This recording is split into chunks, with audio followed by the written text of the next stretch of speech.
A soft descent into the desert facility. The morning begins the way so many mornings begin, with quiet intention, long shadows stretching across the desert floor, and a stillness so complete that the sand itself seems paused in thought. The New Mexico sky hangs pale and cloudless, a soft blue canvas soon to be washed over by the rising sun. At the surface, nothing suggests the impossible fate soon to unfold beneath it. Nothing hints at the moment when one day, one experiment, and one man will become the pivot on which reality tilts. Beneath the desert lies the sprawling labyrinth of the Black Mesa Research Facility, a massive complex of concrete chambers, endless corridors, humming equipment, and silent intentions. It is a fortress of science buried deep within the earth, hidden by layers of steel, secrecy, and ambition. To the world, Black Mesa barely exists. To those who work within its walls, it is an entire subterranean world with its own weather, its own rhythm, its own heartbeat. People are already beginning their day in the facility, some arriving on early trams, others tightening bolts on machinery, others reviewing night shift logs under the sterile buzz of fluorescent lights. The air carries the mingled scent of ozone, coolant, coffee, and metal warmed by machinery. Somewhere far below, generators rumble. Somewhere above, radios crackle softly with the casual greetings of security personnel exchanging shifts. And into this iceberg city of hidden research rides a single tram containing a young physicist named Gordon Freeman. He is not famous here, not extraordinary, not someone who commands a room.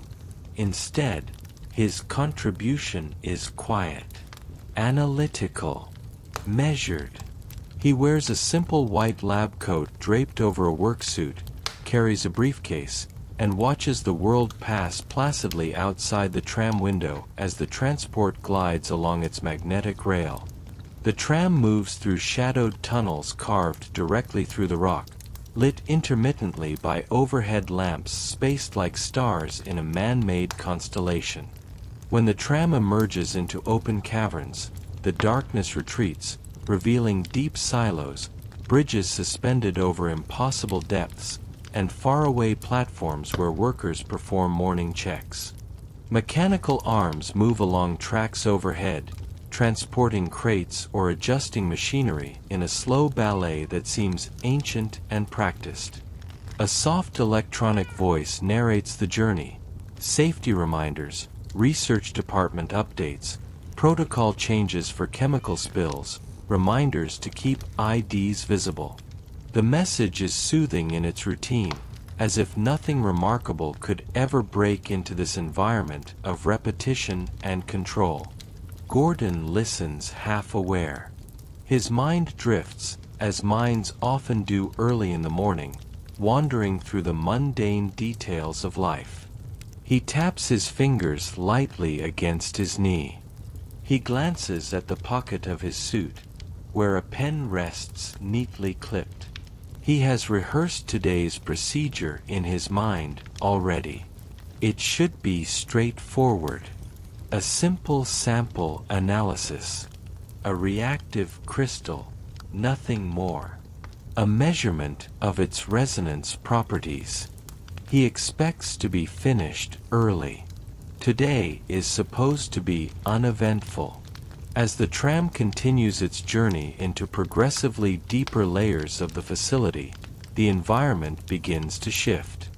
The architecture transitions from rough rock walls to smooth industrial surfaces, reinforced steel supports, and cleanly painted departmental markings. Signs point toward laboratories, security checkpoints, biodomes, coolant reservoirs, and classified testing chambers. Everything is color-coded, labeled, systematized. Black Mesa prides itself on function, order, stability. The tram slides past a small maintenance crew tightening bolts on a panel. They glance up briefly, barely acknowledging the passing car, before returning to their work. Life here runs on quiet familiarity. Nobody expects the world to move beneath their feet. Gordon arrives at the tram station deep within the anomalous materials sector. As he steps off, the air feels cooler, touched by circulating fans pushing freshly filtered air through the ducts. Personnel bustle lightly in the distance, carrying equipment, balancing datapads, exchanging sleepy greetings. Morning in this section is like the gentle start of an orchestra tuning its instruments. He moves through a set of double doors into the main corridor. The soft glow of the lights reflects off the polished floor. Conversations drift into focus, discussions of test results, recalibrations, a colleague quietly complaining about needing a second cup of coffee. It is all comforting in its ordinariness. "Good morning, Dr. Freeman," a guard says with a friendly nod as Gordon swipes his ID card.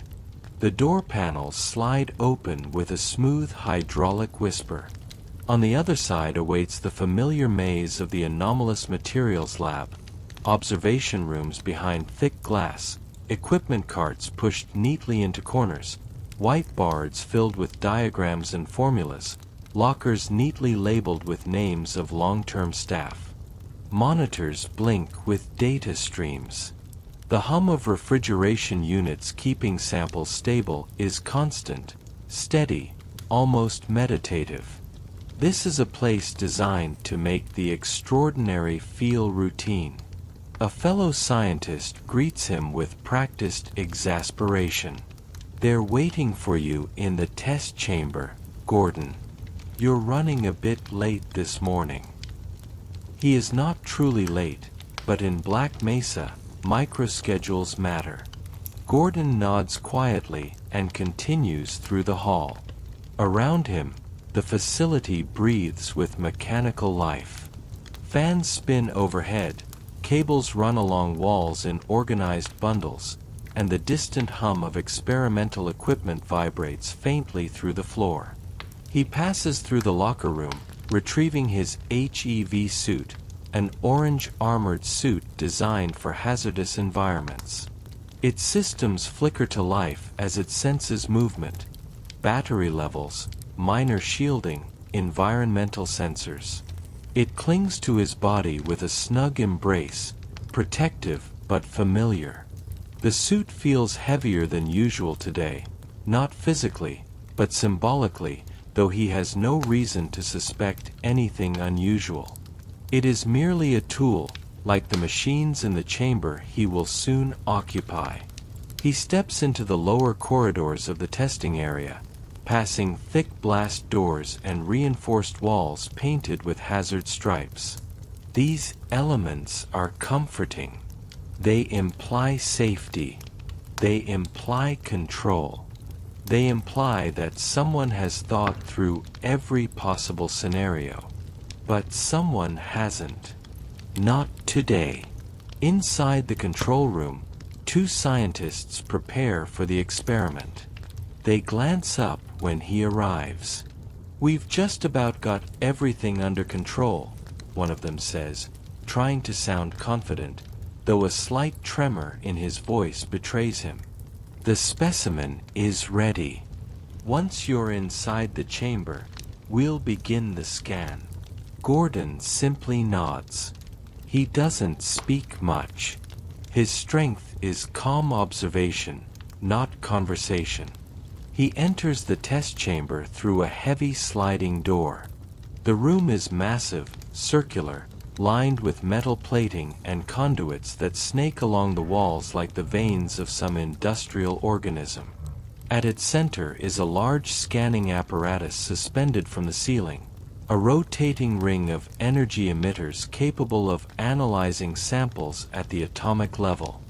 Bright lights illuminate the center platform where the specimen will be pushed into position. Above, The scanning array waits like an eye preparing to open. Gordon positions himself beside the console and prepares for the procedure. The intercom crackles to life. Everything looks good from here. Let's begin the sequence. The machinery hums. Beams of energy arc around the chamber, aligning themselves.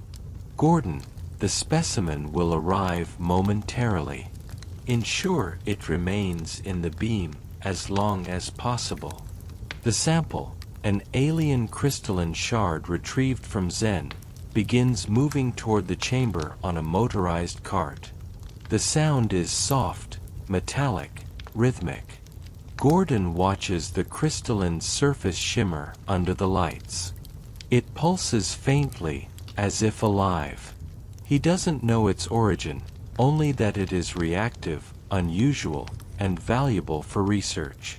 There have been concerns, but concerns in Black Mesa often lose to curiosity. The cart locks into place. The beam intensifies, scanning lines tracking across the sample. At first, everything seems normal. Then the readings spike. On the intercom, worried voices begin overlapping. That's not standard analysis throughput. Those values are off the scale. Shut it down. We can't. It's not responding. Inside the chamber, the air wavers. A vibration runs up Gordon's spine as if the room itself inhales sharply. Then the light changes. It fractures. It multiplies. Reality bends.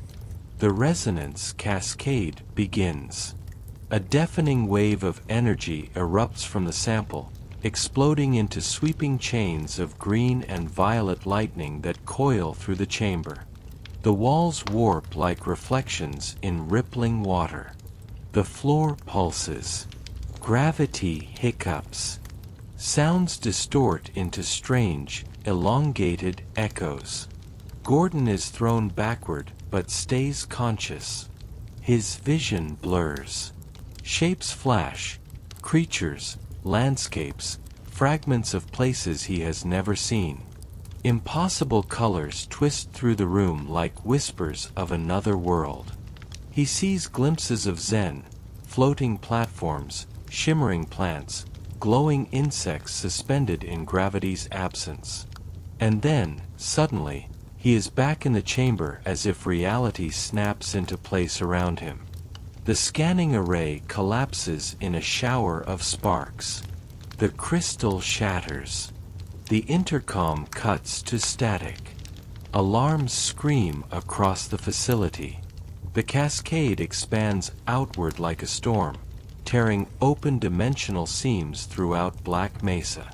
Portals burst open in hallways, elevators, offices, labs, everywhere at once. Alien life spills through these cracks, disoriented, frightened, or hostile. The morning ends. The world changes. And Gordon Freeman, still catching his breath, stands up in a broken test chamber, not yet understanding that nothing will ever be the same again. The first steps into the cascade's aftermath. The test chamber falls silent in the way a disaster often does. Only after the initial shockwave settles, after the alarms finish their first violent cry, after the senses recalibrate from the impossible. For a moment, Gordon stands in a world made of echoes. His breath is loud in his own ears. The chamber hums with fading energy, the shattered remains of the sample still glowing faintly on the floor like the embers of a dying star. The lights flicker. The scanners spark. Somewhere above, a ceiling panel groans as if reconsidering its attachment to the structure. Gordon's HEV suit lists notifications in silent orange text across his visor: radiation spikes, biohazard signatures, pressure fluctuations. Yet he feels oddly still, anchored in a moment where the universe has opened like a wound. The intercom sputters with static, then a choked voice. "Freeman, get out of there." He doesn't hesitate. He steps over fractured plating and exits the test chamber, uncertain what awaits beyond the door. The hallway outside is dim, bathed in a strange, pulsing light emanating from cracks in the wall. Sparks fall like glowing raindrops. A scientist sits slumped against a railing, cradling his arm, his face pale with shock. Gordon kneels briefly, checking on him, but the man only mutters incoherent fragments about the sample, the crystal, not supposed to, not like this. Gordon moves on. The corridor stretches ahead, once sterile and neatly structured, now warped by the cascade's shockwave. Every sound seems amplified, the hum of failing lights, the drip of coolant from ruptured pipes, the distant screams of people caught in the chaos. He turns a corner and sees the first true sign that the cascade was not just an explosion, but a breach. A small alien creature wanders the hallway, smooth-skinned, with thin limbs and glowing eyes. It stands uncertainly, as if waking from a dream into a world that makes no sense. It is not immediately hostile, only confused. Gordon freezes. The creature tilts its head. Then, startled by a flicker of electricity overhead, it scurries away through a maintenance hatch, vanishing like an animal fleeing from a louder predator. This is Gordon's first glimpse of what the cascade has unleashed. He continues forward, navigating around fallen ceiling tiles and overturned carts. His footsteps echo across the polished floor. In several places, the floor itself ripples faintly, as though the laws of physics are being renegotiated in real time. A scientist stumbles toward him. "Gordon, thank God. Listen, we have to get to the..." His words cut off as a strange portal blooms behind him, swirling into existence like a bubble rising through thick water. A clawed shape bursts through and pulls the scientist backward into the shimmering void. Then the portal collapses instantly, as if it never existed. Gordon stands frozen again, the memory etching itself into his mind with stark clarity. The cascade is not only bringing creatures into Black Mesa, it is swallowing people whole. The intercom crackles with overlapping voices. Commands, warnings, demands for assistance, urgent protocol notifications layered atop each other like panicked thoughts. None of it is coherent. Gordon pushes forward into the chaos. A facility unraveling. The deeper he goes, the clearer it becomes that Black Mesa is no longer obeying its own architecture. Hallways flicker with unstable lighting. Doors jam open or slam closed unpredictably. Portable equipment levitates for a moment, then drops with a metallic clang. Something is fundamentally wrong. Not just broken but distorted. As he reaches the main lobby of the anomalous materials wing, he sees familiar structures, glass-walled offices, terminals, security stations, all now twisted into a tableau of disruption. Papers flutter through the air like distressed birds. Monitors display static. A small fire burns quietly in a corner, its crackling a strangely gentle counterpoint to distant screams. A security guard waves him over from behind a fallen pillar. "Freeman, you're alive. Good. Listen, we've got injured people everywhere. Radios are down. Elevators aren't responding. I don't know what happened in that test chamber, man, but the whole place is falling apart." Gordon nods silently. Words feel unnecessary in a place where articulation seems smaller than the catastrophe at hand. The guard gestures toward a nearby service tunnel. If you're trying to find a way out, the main routes are blocked. You'll have to take the maintenance levels.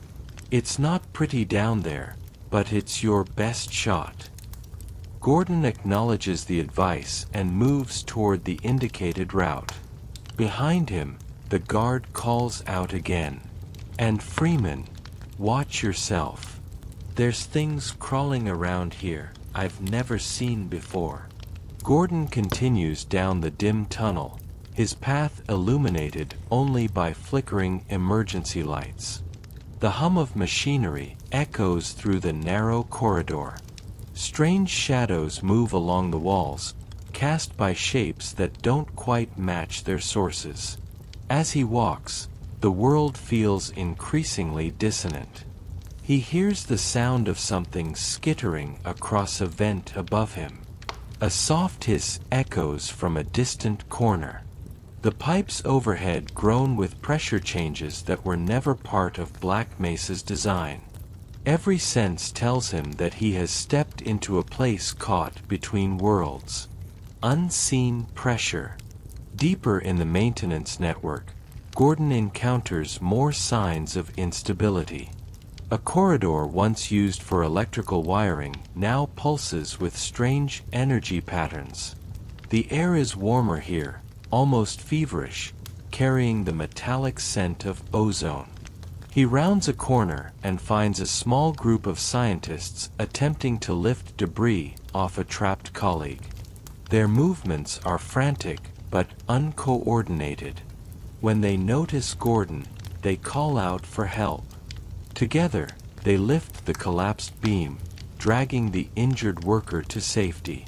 The scientists are pale, wide-eyed, struggling to grasp what's happening. One of them clutches Gordon's arm. It's everywhere: hallways, offices, even the biodome. We saw animals from Zen appear out of thin air. Our equipment is reading dimensional fluctuations we can't even chart. This isn't a containment breach. It's something bigger. Gordon nods gently, offering steady presence in the midst of their panic. He isn't trained for crisis leadership, yet in a place where everything familiar is disintegrating, anyone with a calm demeanor becomes something like a pillar. Another scientist adds, if you can make it to the surface, maybe there's a chance to call for real help. But be careful. The elevators are out. You'll need to use the service ladders. They step aside, letting Gordon continue. The maintenance shafts are dark, lit only by his suit's small shoulder lamp. The darkness feels alive, like a thick fabric brushing against the edges of his vision. The ladder rungs are cold and slightly damp. He climbs slowly, each movement measured, careful. At the top, he emerges into a narrow walkway overlooking a larger chamber filled with pipes and rotating fans. The smell is stronger here: oil, dust, and something else, something faintly organic. The lights flicker out entirely for a moment, plunging the space into complete blackness. When they flicker back on, Gordon sees 3 small head crabs scuttling beneath the walkway. Their movements are erratic, searching, confused. They chirp softly, almost like frightened animals. But when one notices Gordon, it turns sharply, legs splaying outward in an unnerving stance. Its sudden jump startles him into stepping back. His suit absorbs the blow as he strikes it away, sending it tumbling over the railing to the pipes below. 2 more scurry into the darkness, disappearing through gaps in the metal. Gordon's breath steadies, not from fear, but from recalibration. The rules have changed. This world demands sharper awareness than the one he woke up in. The hallway of echoes. As Gordon returns to the main corridor system, he enters a hallway that looks almost intact. Bright overhead lights, clean floors, familiar directional signs. It seems, for a moment, like a pocket of normalcy left untouched by the chaos. But as he steps forward, he notices something strange. There is no sound. None. No buzzing lights. No distant machinery. No alarms. No footsteps. No voices. The silence is so complete it feels artificial. He walks slowly, boots tapping softly against the floor. The sound feels swallowed, muted. Even his own breathing seems too loud. Halfway down the hall, a faint distortion ripples near the ceiling. A shimmer of air as though heat is rising, yet the temperature is cool. The shimmer expands, forming a circular ripple that hovers silently before collapsing inward like a soap bubble. Something brushes past him, a whisper of displaced air. He turns. Nothing stands there, but the sense of proximity lingers, like a memory that hasn't fully left. This hallway isn't truly safe. It's merely holding its breath. He moves on. The survivors cluster. Eventually, Gordon reaches a larger chamber where several survivors have gathered. Scientists huddled together, 2 security guards watching the entrances, and someone attempting to repair a communication terminal with little success. When they see Gordon, a murmur passes through the group. Dr. Freeman made it. That's good. Maybe he can help. He was in the chamber. He saw what happened. A guard approaches him. We're trying to reach the surface. The higher levels might still have working radios, but the main elevator shafts are dead. Something shorted the power grid. A scientist adds, and creatures are appearing randomly. We saw a portal open right in front of us. One of those floating lightning things came through and discharged across the room. Fried half our equipment. The guard points toward a damaged doorway. The only way out of this section is through the auxiliary tunnels. We cleared most of them, but you'll have to be careful. Gordon nods again. It becomes clear to him that reaching the surface is no longer about escape. It is about responsibility. Something catastrophic has begun, and any hope of containing it requires him to keep moving. He passes the group, giving a silent nod to those watching. Their eyes reflect fear, exhaustion, and a fragile hope that someone, anyone, knows what to do. A world tilting. Beyond this room, the distortion from the cascade becomes more pronounced. Walls shift subtly, like heat waves rising from pavement. Electronic signs flicker through cycles too quickly to read. A vending machine dispenses cans spontaneously until its chute clogs and cans spill across the floor. Gordon stops briefly in front of a shattered glass window. Inside the adjacent room, equipment floats weightlessly in the air. Clipboards, pens, papers, even a stool suspended about a foot off the ground. They turn slowly, caught in an unseen current. When he steps past the window, all objects fall at once in a loud clatter, as though gravity decides to return in a single instant.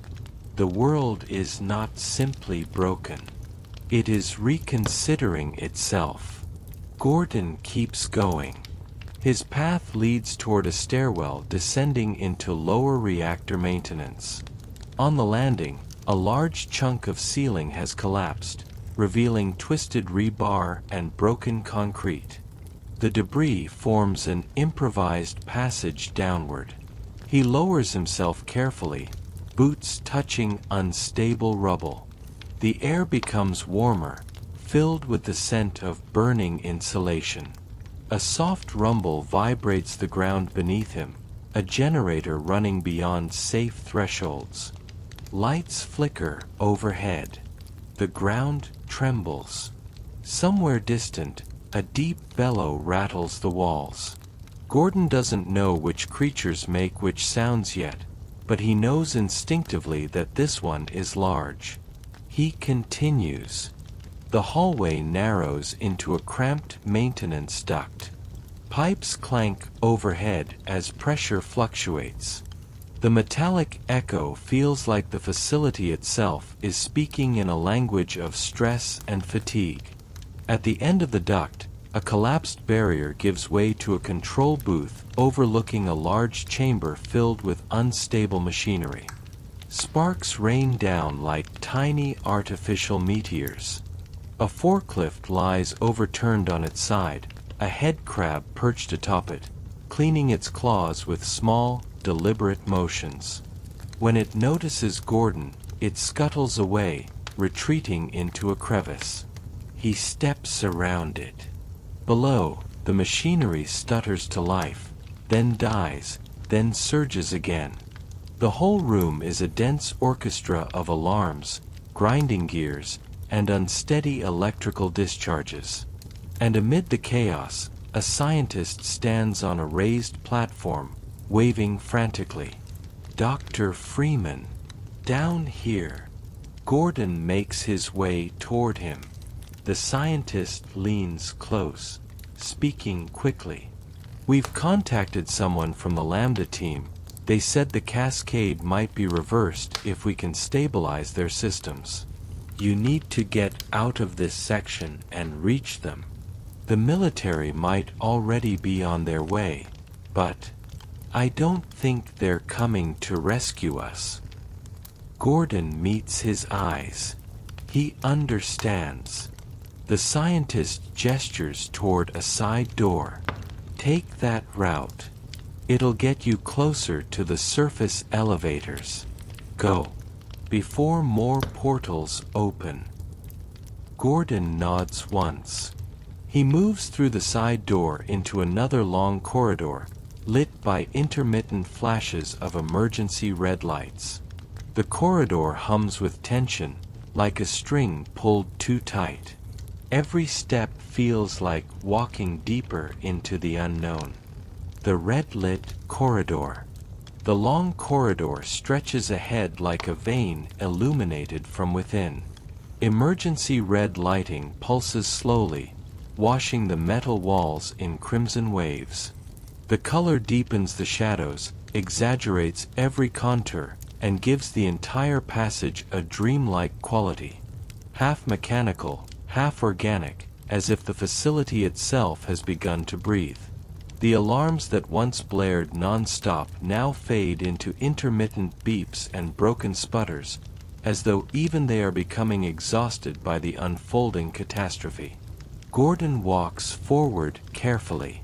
His footsteps echo lightly, softened by the sound-dampening pads fitted along the floor. Occasionally, the red lights flicker off completely, plunging him into brief pockets of darkness, before the next pulse of illumination returns. Ahead, the corridor bends sharply to the right. Just before the turn, a window reveals a room where consoles compete in a chaotic symphony of sparks. The sound is muffled through the glass, pops, crackles, and a faint hum.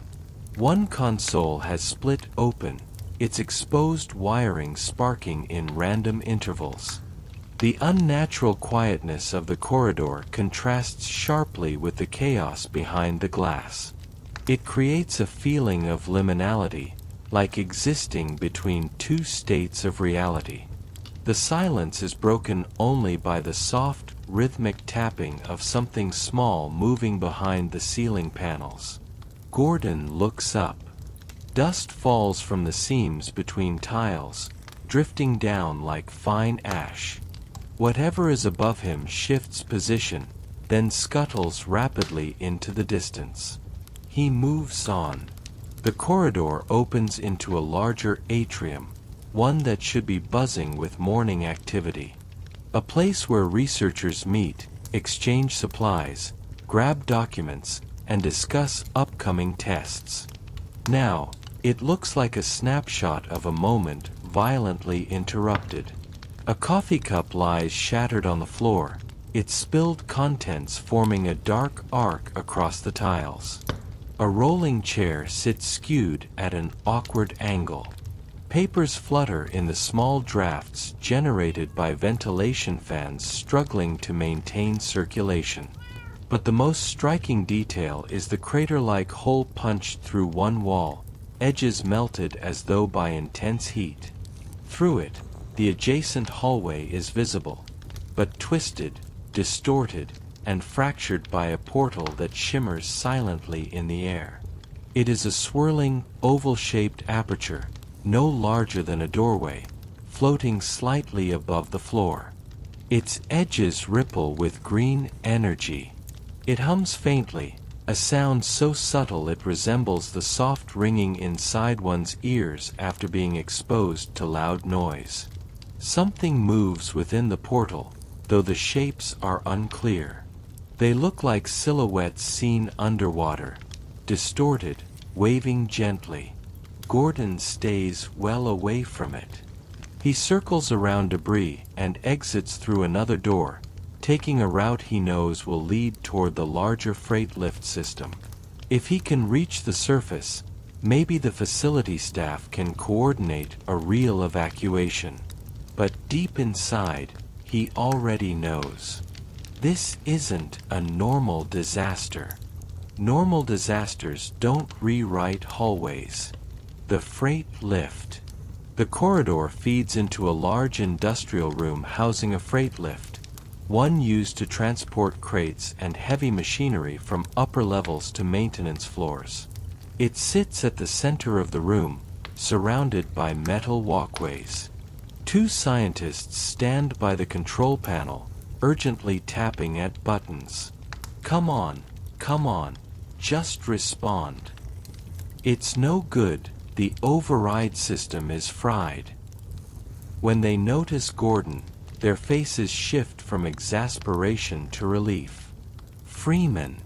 Good, listen, the only safe path forward is up. The lower levels are flooded with creatures. Something's crawling up from the water lines. We sealed what we could, but we can't hold it forever. The second scientist gestures helplessly at the lift. The power surge knocked out the control interface. We can't get the platform moving. Gordon approaches the panel. The controls spark intermittently, overloaded. But a manual override lever sits behind a small access plate. He pulls the plate off, revealing dusty mechanical components. The lever requires significant force, but when he pulls it down, gears grind loudly and the lift groans to life. Both scientists step back with wide eyes. I didn't think that would work.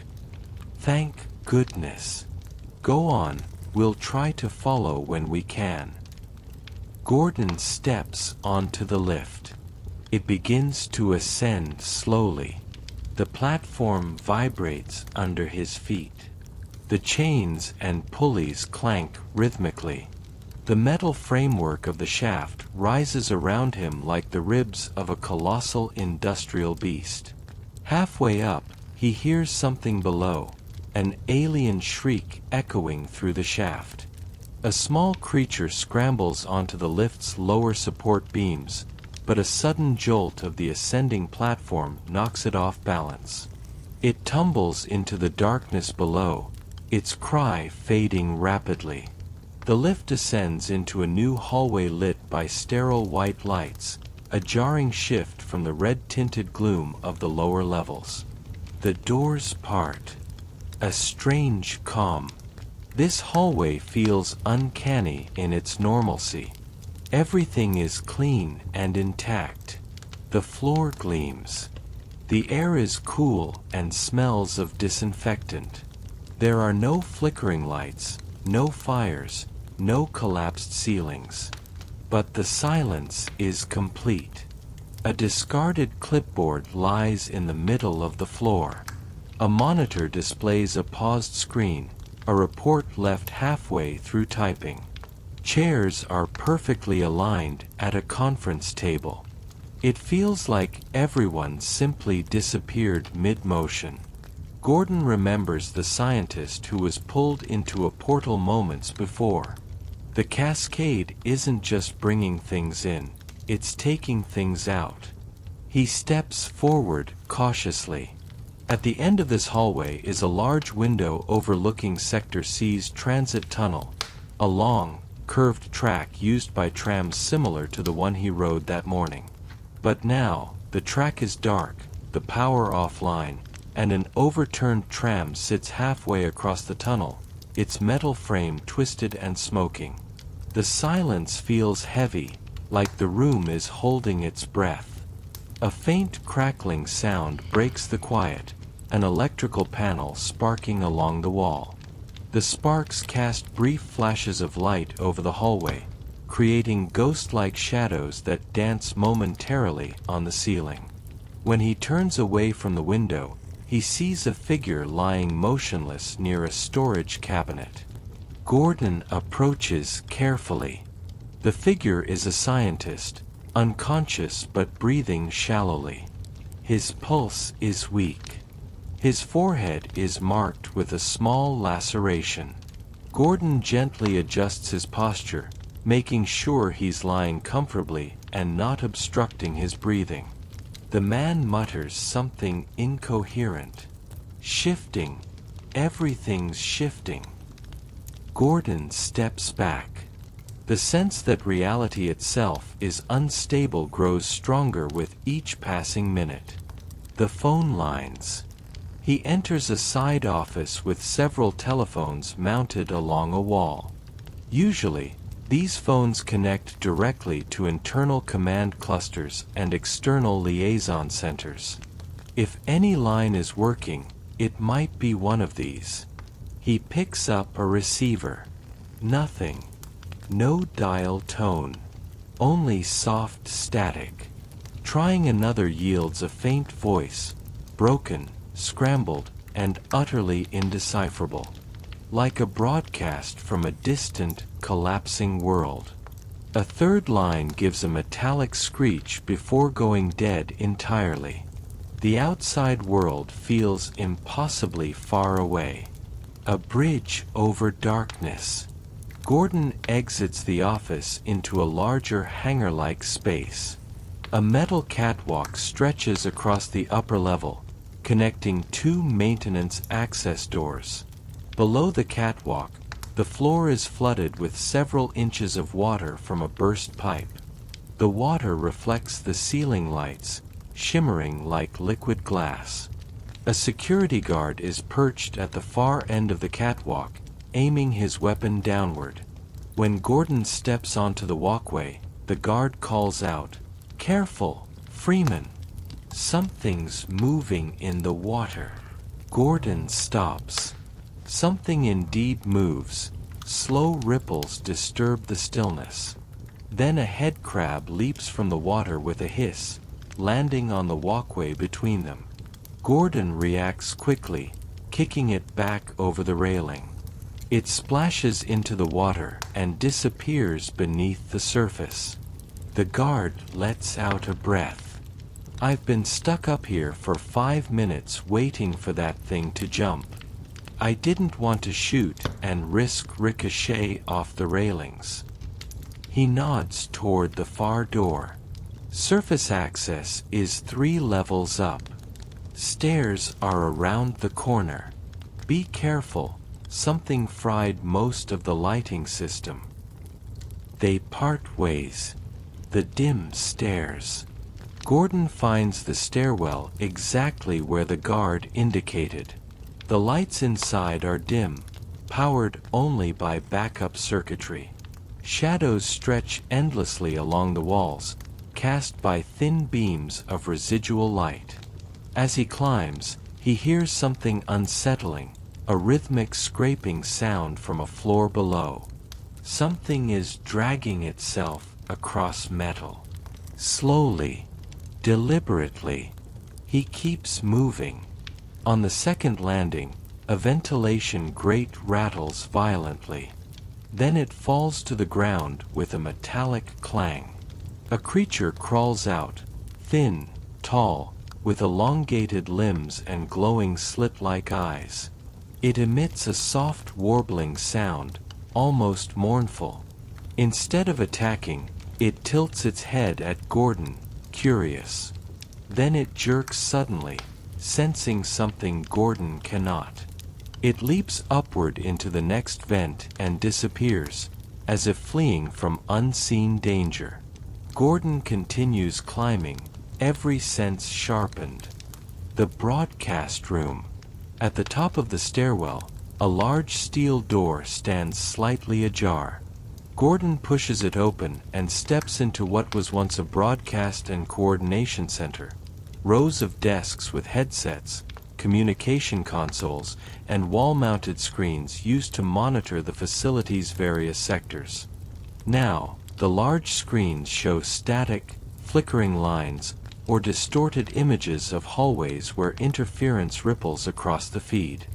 A lone scientist is sitting in a swivel chair, staring blankly at a frozen camera image. When Gordon approaches, the man speaks softly, without turning. They're all gone. One moment they were in the hallway, and the next, just flashes of light. Like the world blinked. His hand trembles slightly as he points at a control panel. I've been trying to reach the surface command. Nothing. It's like everything above us is broken. When the scientist finally turns to Gordon, his expression is hollow. Exhausted. His voice cracks. If you're headed for the surface, don't expect rescue. Just find a way out if you can. Gordon places a reassuring hand on the man's shoulder. It's all he can offer. He moves toward the northern exit of the broadcast room, the corridor with no air. When Gordon steps through the door, the world hits him differently. This corridor feels wrong the moment he enters it. The air is thin, like the pressure has dropped. His HEV suit's environmental readings spike momentarily, registering abnormal atmospheric conditions, low oxygen, fluctuating density. A light at the far end flickers on and off, slowly. The silence deepens further. Something about this hallway feels like standing inside the hollow of a giant creature's throat. As he walks, Gordon's breathing echoes louder than usual inside his helmet. Halfway through the corridor, he notices something floating. Tiny particles suspended in mid-air, moving in slow spirals, unaffected by airflow. They shimmer faintly, like dust caught in a sunbeam but somehow illuminated from within. His heart rate rises slightly, but he continues forward. He feels watched, though he sees nothing. The HEV suit emits a faint warning tone, then stops abruptly. Whatever anomaly is present here is beyond its calibration. Near the end of the corridor, a small doorway leads into a monitoring kiosk. Gordon steps inside, and the feeling dissipates instantly. The world snaps back to normal physics. He exhales.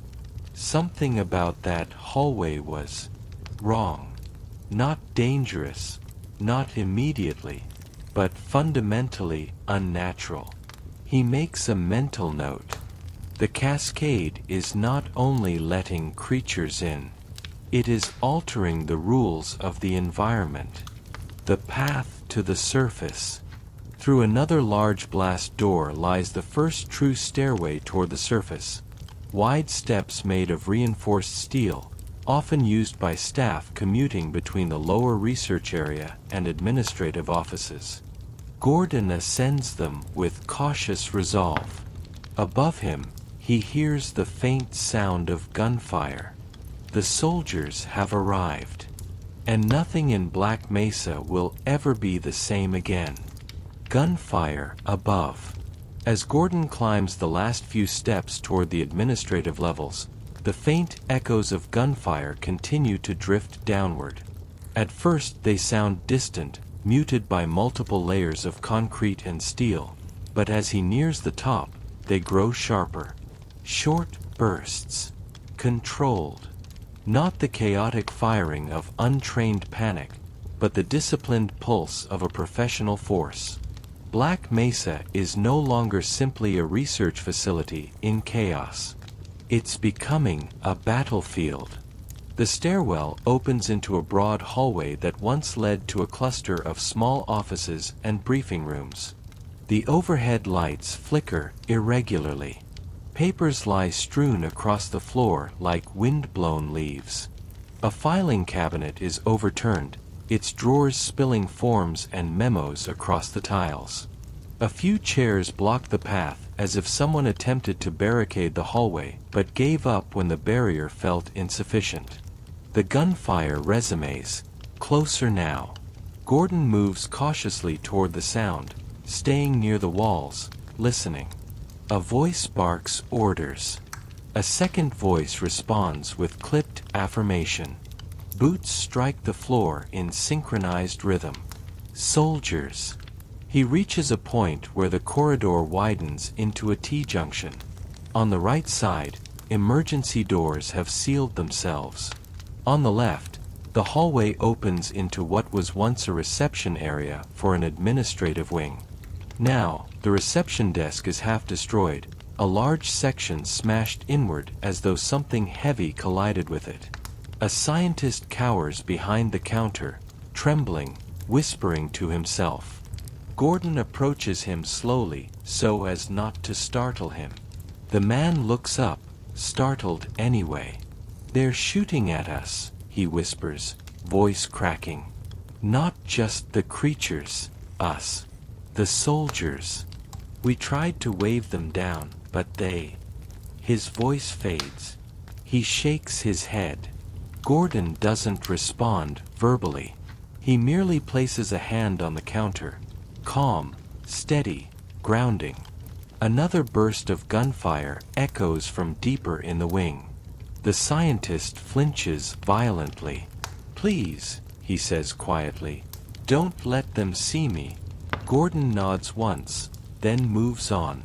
He finds a door to his right, partially open and leading into a narrow corridor branching toward the surface access elevators. A large sign overhead reads, "Sector C, Administration and Surface Access." He steps inside.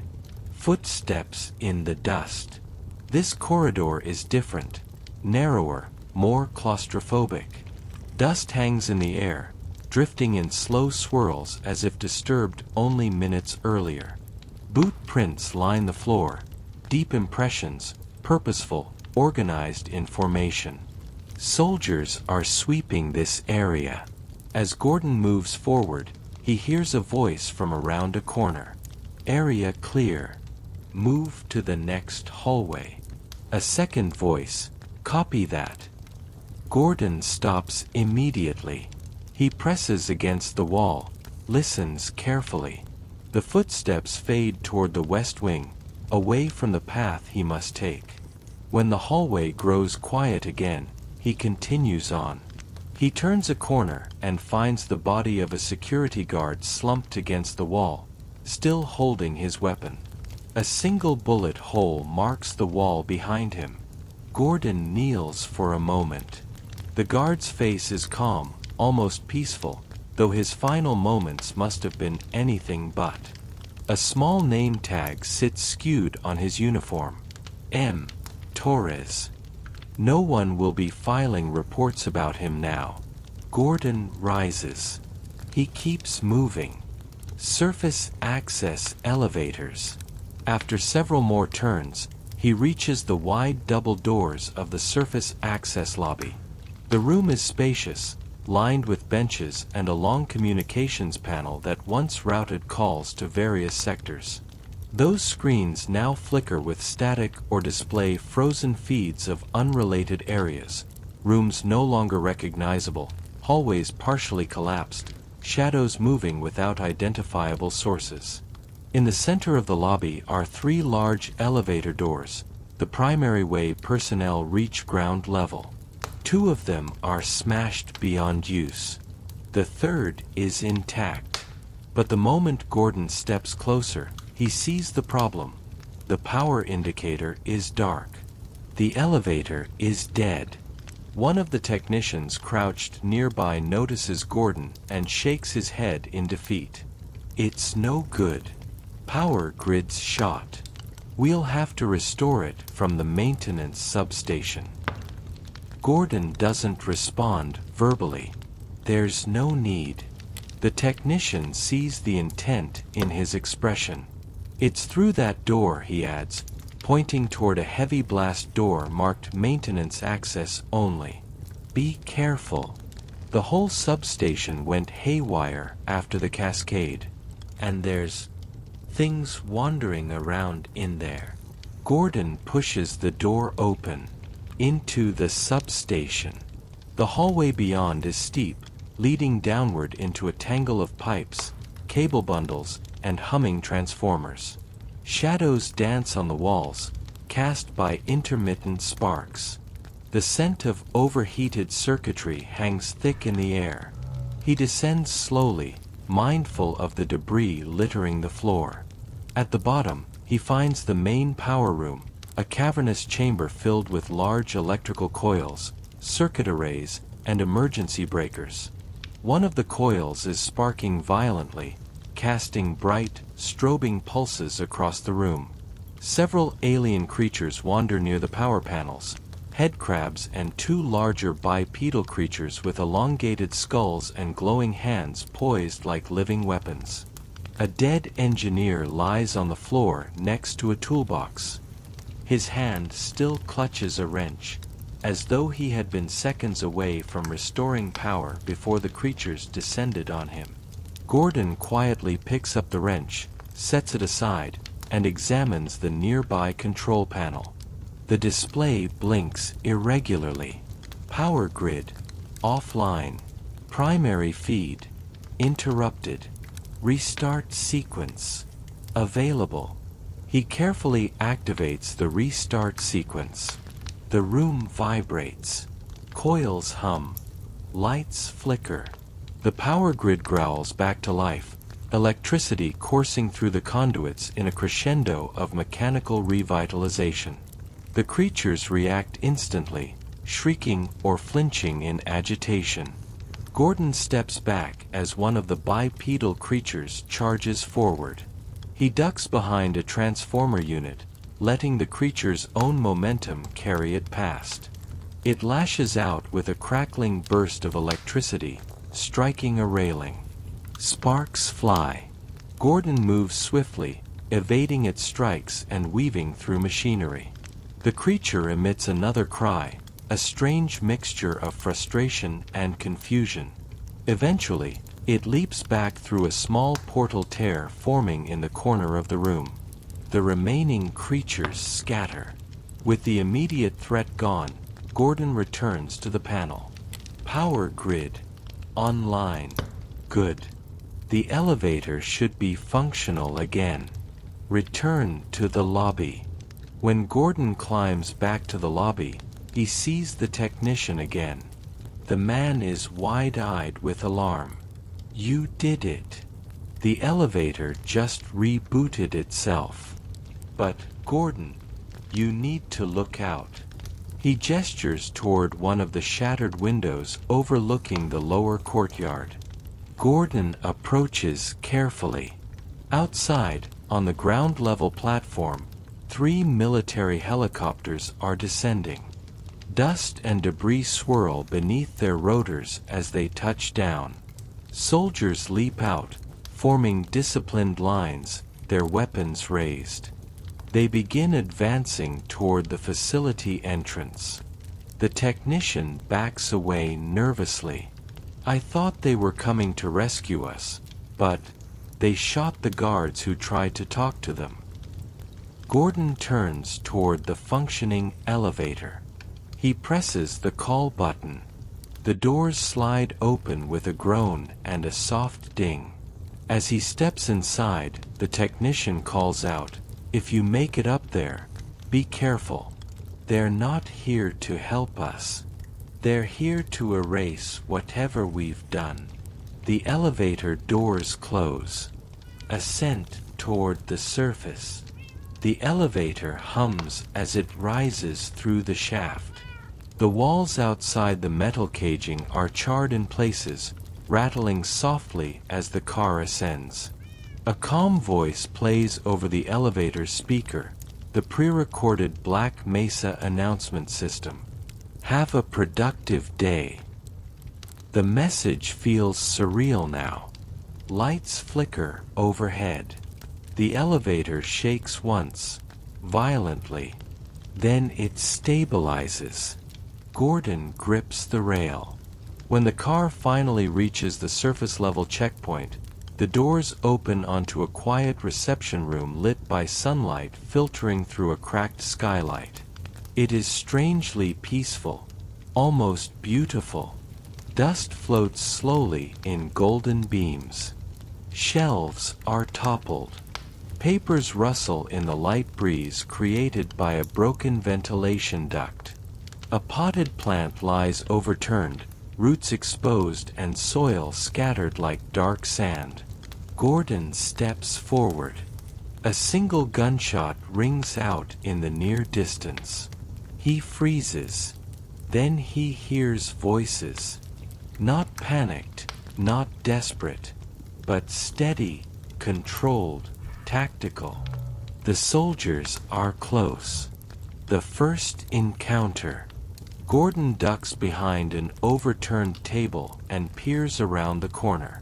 Two soldiers stand in the courtyard beyond, rifles raised.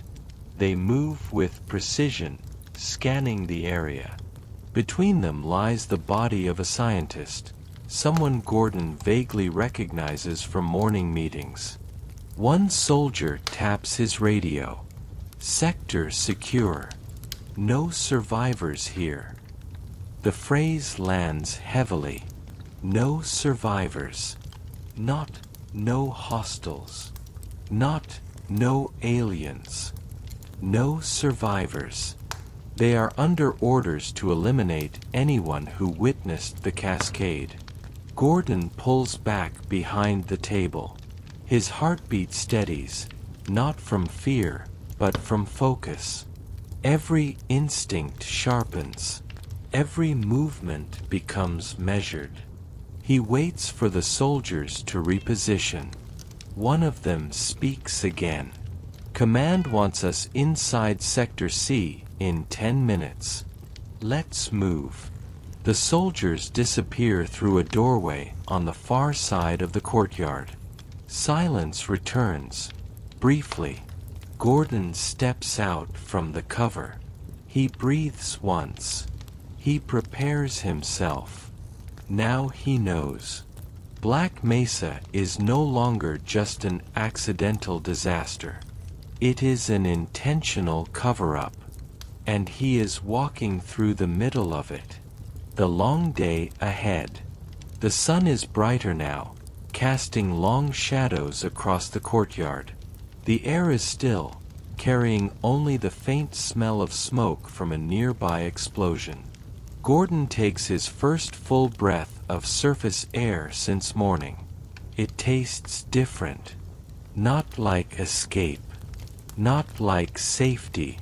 But like the beginning of a new chapter in a day that keeps getting stranger, deeper, more dangerous. Ahead lies the surface routes, the military, the broken facility, and the distant echo of something even stranger pulling the strings behind it all. The resonance cascade is not finished. Not by a long shot. Gordon steps forward. The surface of black Mesa awaits.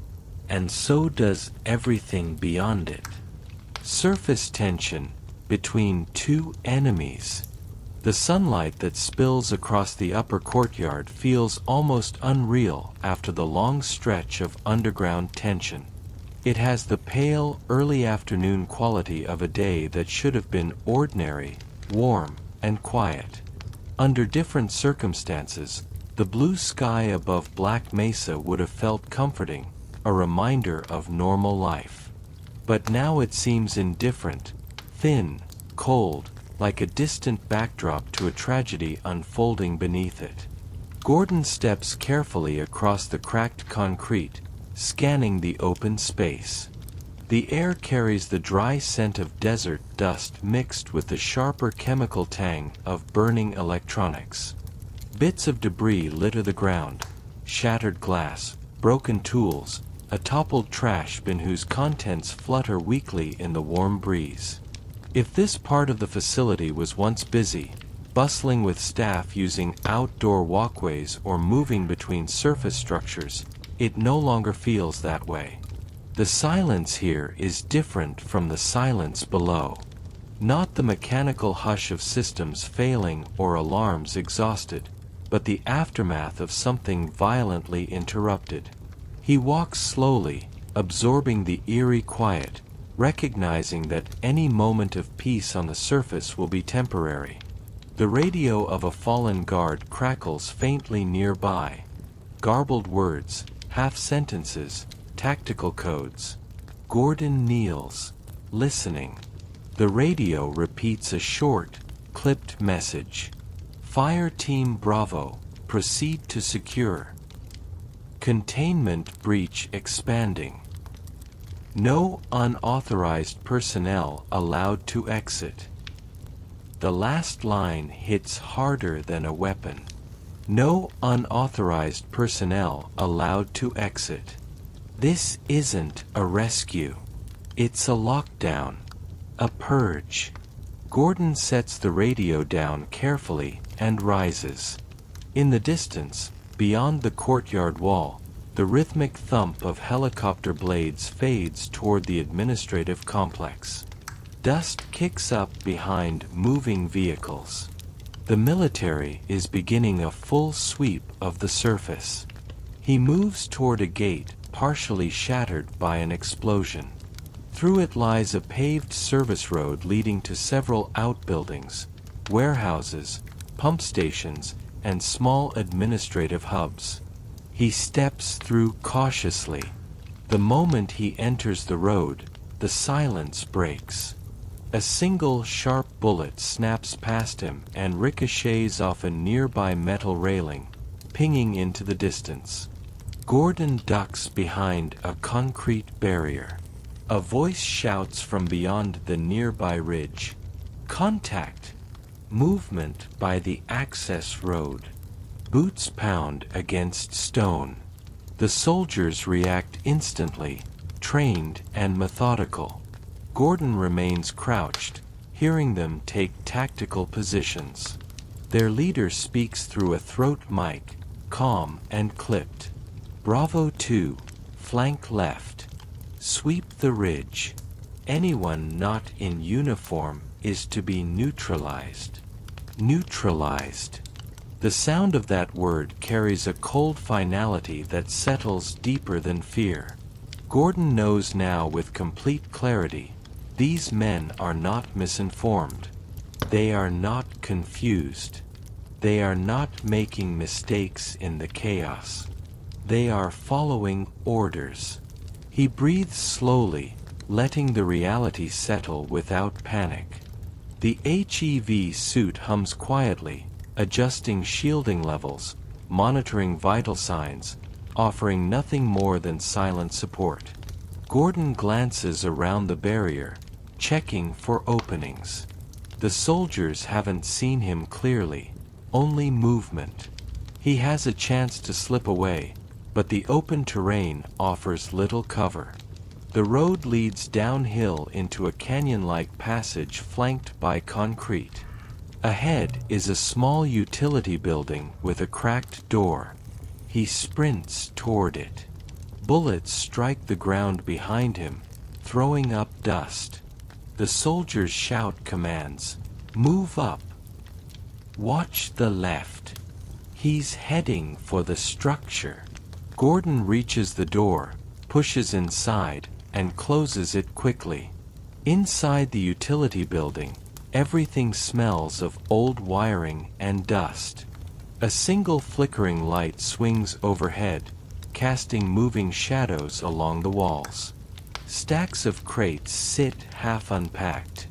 A metal workbench stands cluttered with tools left mid-shift by some technician who had no warning of what the day would become. Gordon presses himself against the wall, listening as soldiers approach the exterior. Check the building. Stack up. On 3. But before they enter, the ground shudders. A deep, resonant vibration runs through the air like thunder trapped underground. The soldiers hesitate. What the hell was that? One mutters. A second tremor follows, this one stronger. Loose tools fall from the workbench. The swinging overhead light thrashes violently. Suddenly, from the direction of the canyon past behind the soldiers, a portal blossoms open, swirling green and purple, larger than the others.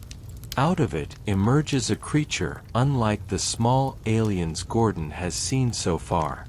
It stands nearly 2 meters tall, its muscular form covered in thick, segmented exoskeleton. Its claws glow faintly with electric energy, crackling as it steps forward. The soldiers whip around. Hostile. Open fire. Gunshots erupt, echoing through the canyon. Sparks fly from the creature's armor-like skin.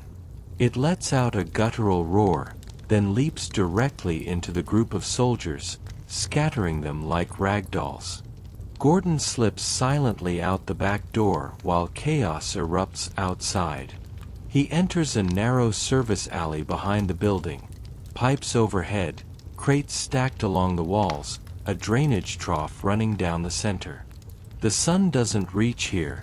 The space is cool and shadowed. He moves quickly but quietly, mindful that both aliens and soldiers are now hunting anything that moves. Black Mesa has become a 3-way battlefield. The military sweep. At the end of the alley, Gordon reaches a gate, partially ajar. Beyond it lies a storage yard filled with large cargo containers stacked in uneven rows. Some containers are open, revealing equipment crates and construction materials. Others are closed and marked with hazard symbols warning of chemical or biological materials. The yard is bathed in harsh sunlight, creating strong contrasts between the bright open spaces and the dark container shadows. Gordon hears soldiers on the far side conducting a coordinated sweep. Move up, column 2, cover the flank. Clear this row. No survivors so far. Keep an eye out for that missing scientist. They said he's wearing an orange suit. The suit. Of course. He stands out. Gordon slips into the shadow of a large container and moves down one of the rows as quietly as he can. His soft footsteps blend with the distant echoes of gunfire and the crackle of burning equipment. Halfway down the row, he sees a guard sprawled near a wall, alive but injured. A bullet grazed his shoulder. Blood stains his uniform. When he notices Gordon, his eyes widen, then soften. You're not one of them. He tries to sit up, winces. They shot at us. Just opened fire. We didn't even have a chance. Gordon kneels beside him, checking the wound, shallow, more shock than danger. They're trying to erase everything, the guard whispers. Someone high up.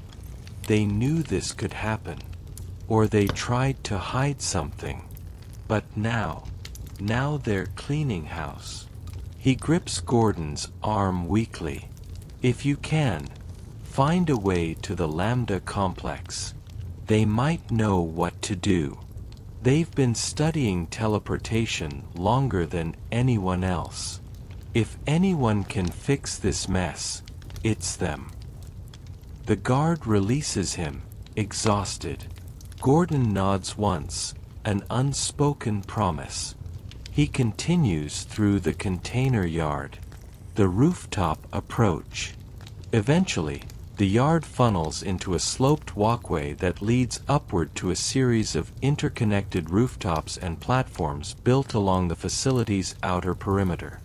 The sound of military radio chatter grows louder. Gordon crouches behind a tangle of pipes and peers upward. Several soldiers occupy the rooftop. One scans the area with binoculars. Another operates a mounted gun positioned toward the desert, where alien creatures wander aimlessly, disoriented by their sudden arrival in an unfamiliar world. One soldier speaks into his radio. "Command, this is Echo Team.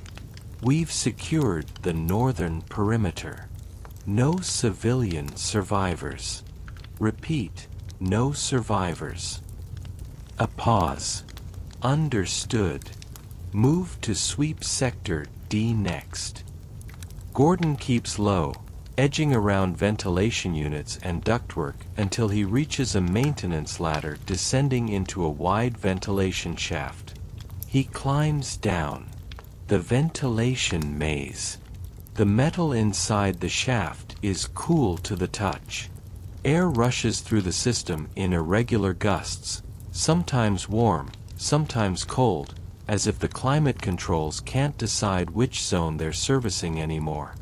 The distant thud of military boots reverberates through the metal structure. Gordon moves slowly, careful not to make noise. Below him, through gaps in the vent grating, he sees flashes of the facility's surface buildings, small administrative outposts, emergency shelters, and storage tanks. Smoke rises from a collapsed guard station. A jeep sits overturned near the entry road. A soldier below speaks into his radio. "We've got hostiles in the drainage tunnels. Multiple casualties. Be advised, these things are fast."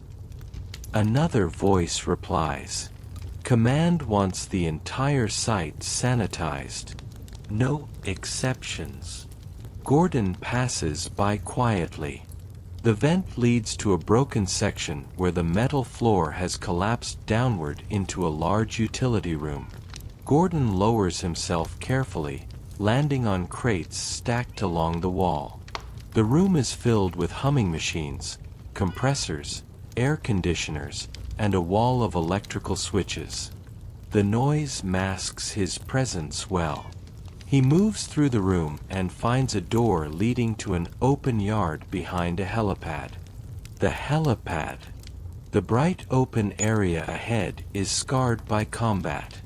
The helipad itself is cracked and blackened from an explosion. A helicopter lies on its side, rotor blades twisted and shattered. Flames lick along its fuselage, sending dark smoke curling upward.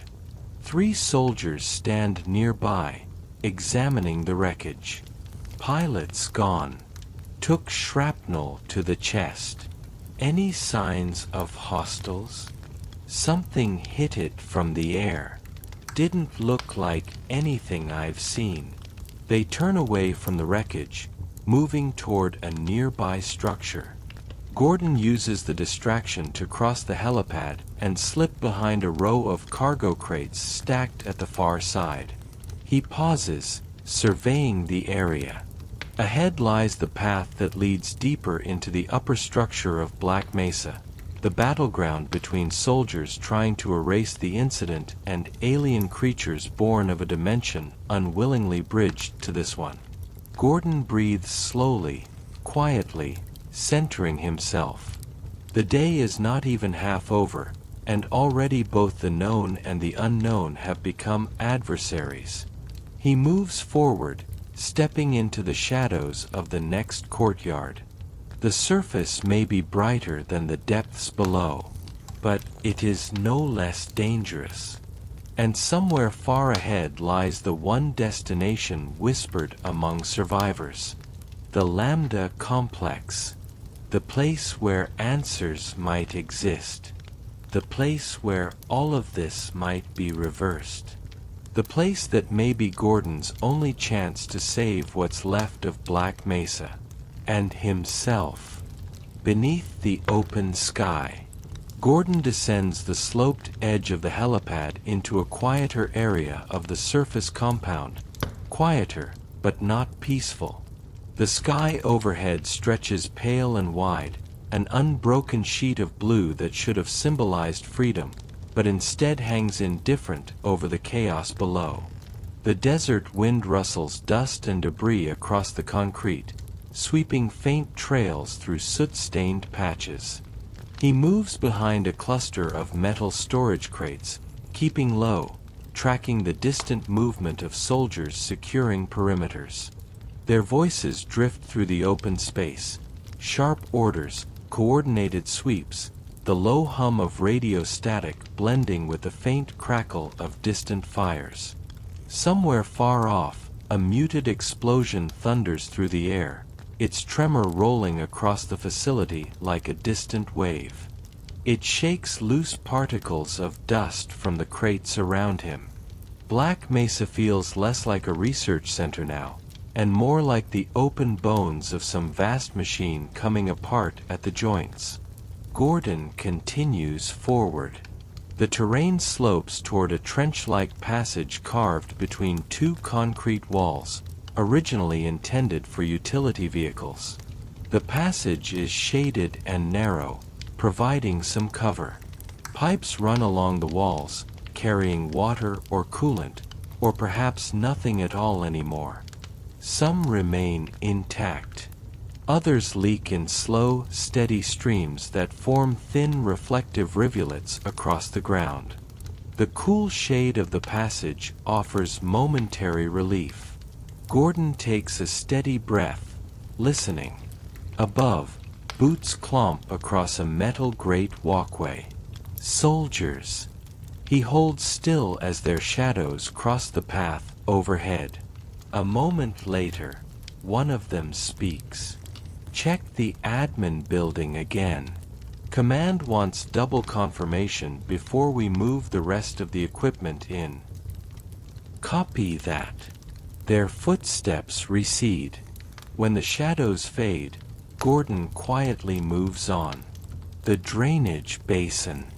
The trench leads into a larger open basin, once part of Black Mesa's drainage and runoff management system. Now it resembles an abandoned construction site.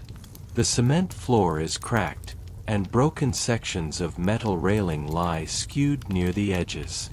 Water trickles down from a ruptured pipe overhead, forming a shallow pool at the basin's lowest point. Gordon crouches at the edge, scanning the area. Two dead soldiers lie near the center of the basin. Their bodies are scorched with burn patterns Gordon recognizes, not from explosives, but from alien energy discharges. The air near them flickers faintly, rippling with residual heat. Nearby, a slender alien shape sits perched atop a broken pipe, swaying lightly back and forth. Its bulbous eyes follow Gordon's movements with strange curiosity. It emits a soft clicking noise, like tapping glass. After a moment, it turns away and skitters into a large drainage pipe, disappearing into the dark.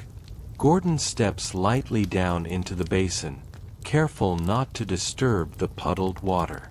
He passes the fallen soldiers with a quiet solemnity. They were here only minutes ago. They had training, weapons, and orders, but none of it mattered against what Black Mesa has unleashed.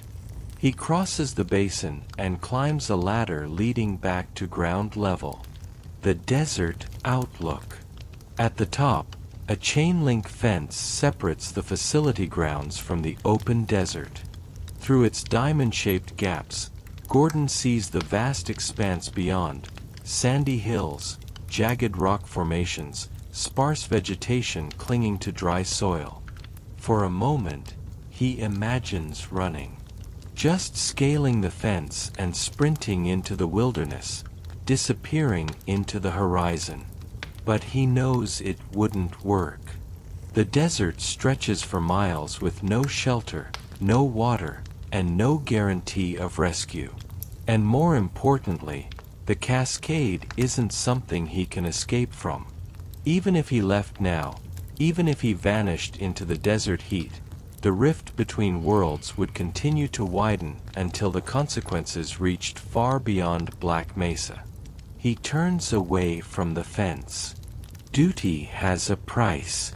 Today, that price is clarity.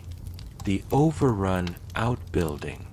Gordon approaches a small outbuilding marked with hazard stripes across the door. A sign reads, "Authorized personnel only. Power grid and coolant controls." The door is ajar, hanging loosely on one hinge. Inside, fluorescent lights flicker weakly, giving the space a pale green tint. The hum of machinery is punctuated by an intermittent scratching noise. The air feels humid, thick, touched by the scent of copper and something faintly organic. He steps inside. A maintenance worker lies collapsed on the floor near a coolant tank, breathing shallowly. His helmet visor is cracked. Gordon kneels beside him. The worker tries to speak, but his voice is barely a whisper. "Careful. Inside something." Gordon sees movement in the far corner, a cluster of small creatures clinging to the wall, head crabs, their bodies pulsing in slow rhythm like sleeping animals. They are not aggressive. Not yet. He moves quietly past them. A control panel on the opposite wall is flashing a message. Coolant manual override engaged. System stability compromised. If the coolant systems destabilize, certain sectors of Black Mesa risk overheating. He can't fix everything today, but maybe he can stop something from getting worse. He toggles the override back into safe mode. A soft chime confirms the adjustment. The head crabs stir, shifting their weight, but do not leap.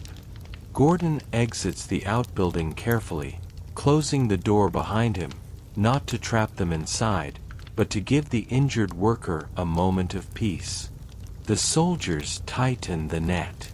As he returns to the main path, he hears voices again, closer this time. "Echo Team, status report." Still no visual on the target. Orange suit. HEV designation. Copy. Command wants him alive if possible. Dead if necessary. The soldier's tone is indifferent, almost bored. Alive if possible. Dead if necessary. Gordon sinks behind a sandbag barrier just before a squad rounds the corner. He holds completely still, even slowing his breathing. The soldiers pass mere meters from him. One pauses. Gordon tenses. The soldier glances over the barrier, looking in his direction, but is distracted by radio static. "Bravo team, come in, report your status." Another soldier waves him on. "Forget that, we have our perimeter to sweep." They move on. Gordon waits until their footsteps fade before emerging. He moves toward a set of metal stairs leading to a long walkway elevated above the facility grounds. The walkway is lined with concrete barriers and overlooks various sections of the compound. From up here, he has a clearer view of the surface battle. Smoke rises from a parking lot. 2 trucks burn near the remains of a security checkpoint. A squad of soldiers is engaged in a firefight with a cluster of aliens. Lightning crackles, bullets fly, portals spark open and collapse. The battle feels raw and chaotic, like a living thing thrashing between 3 opposing forces: government secrecy, alien invasion, and the desperate attempts of survivors caught in between. Gordon continues across the walkway, boots clanging softly on the metal grating. The boulder field. The walkway leads to a broken section where part of the platform has collapsed into a natural rock formation below. The only path forward is down. Gordon climbs carefully along the jagged rocks, keeping his body balanced and low. The air here is hotter, dry wind sweeping through boulder gaps. This rocky field sits just outside the facility, where artificial structures meet the natural desert.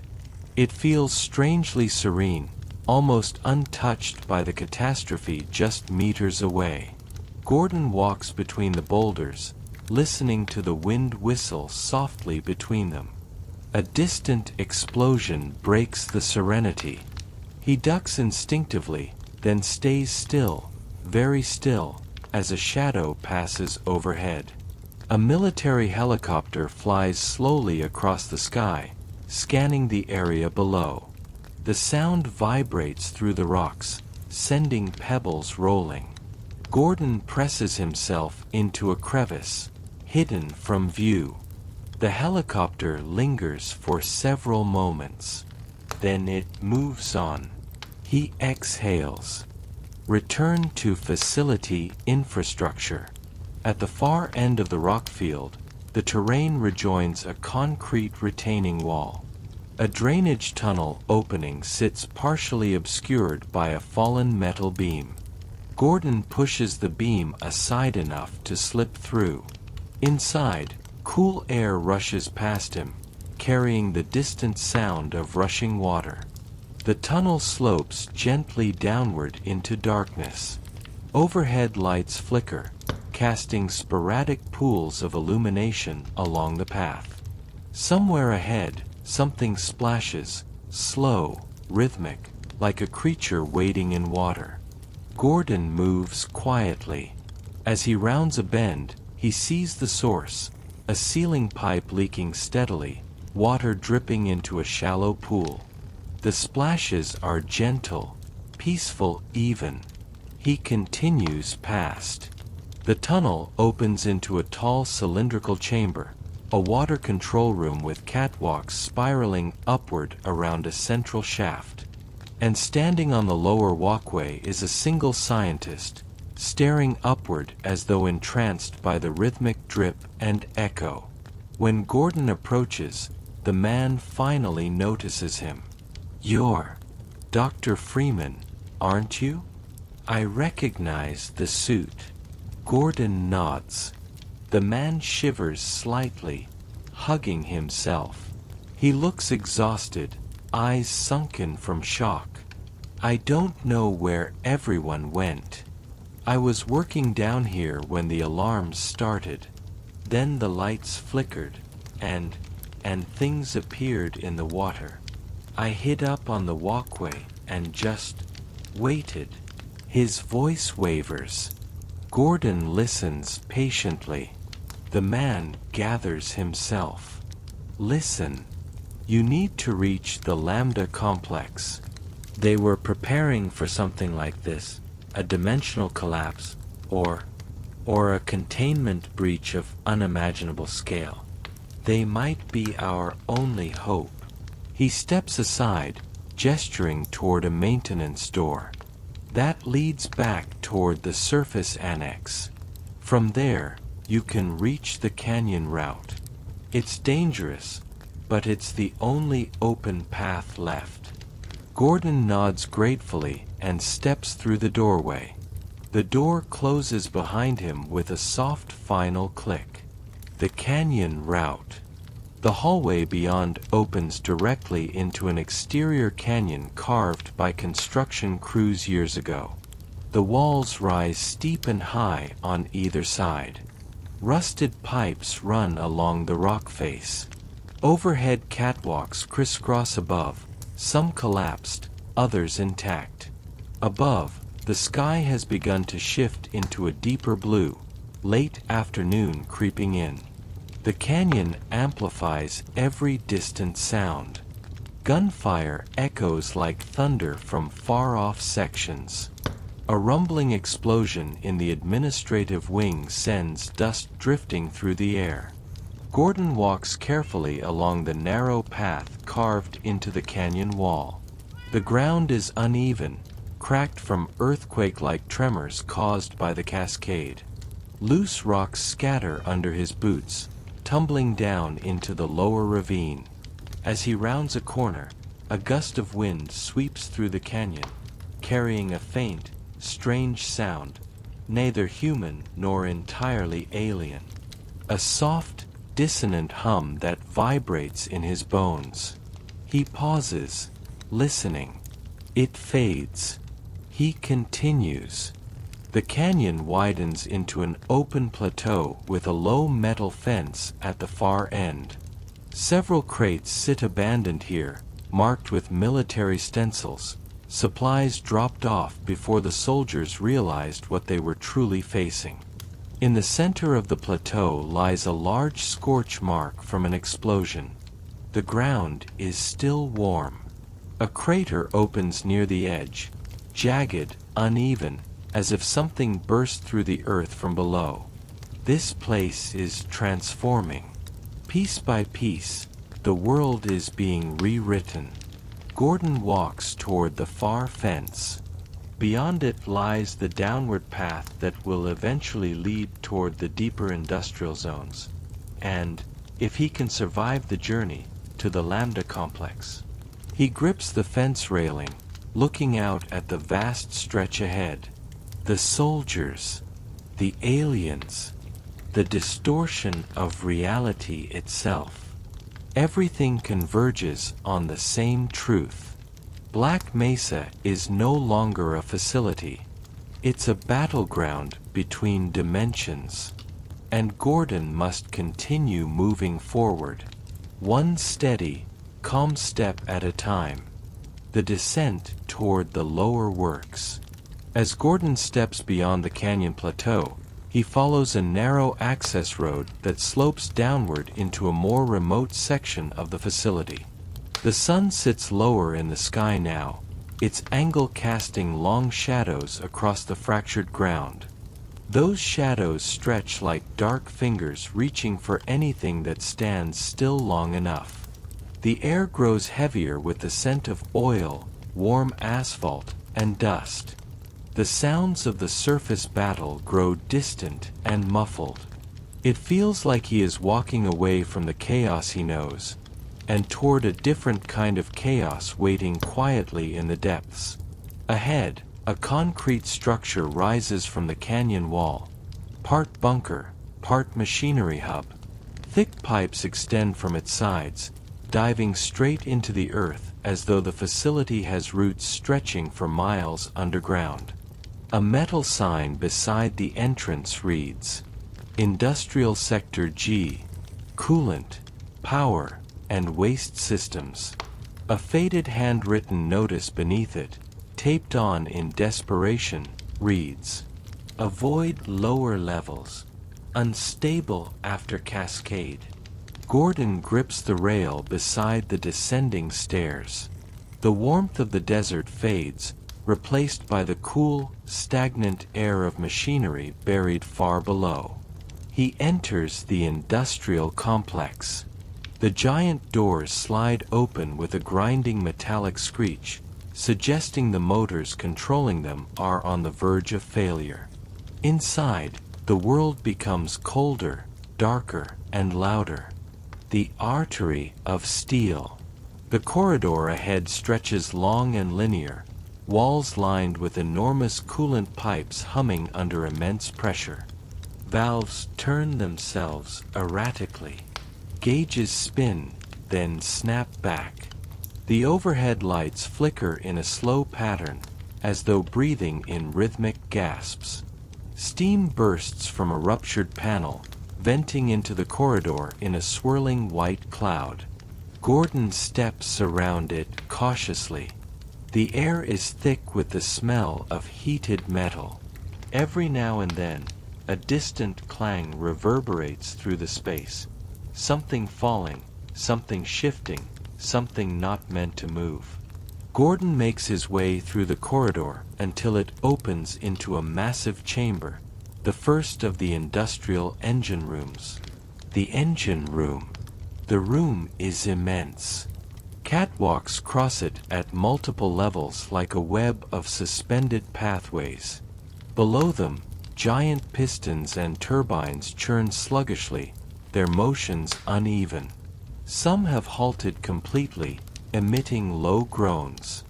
Others sputter violently, threatening to tear loose at any moment. Bright orange sparks shower constantly from a torn cable overhead. On the far side of the chamber, a small group of head crabs clings to the machinery, seemingly attracted to the warmth of the engines. They chirp quietly, almost harmonically, as though the industrial rumble is part of their natural habitat. A scientist stands on a catwalk below Gordon, gripping the railing. He looks up when he notices movement. Gordon? Is that Gordon Freeman? Gordon nods. The scientist laughs weakly in relief. I can't believe someone else made it this far. I've been trapped in this room for, what? 2 hours. 3. Hard to tell. The clocks stopped after the cascade. His face is pale, his eyes hollow from exhaustion. He gestures toward the machinery. Everything's failing.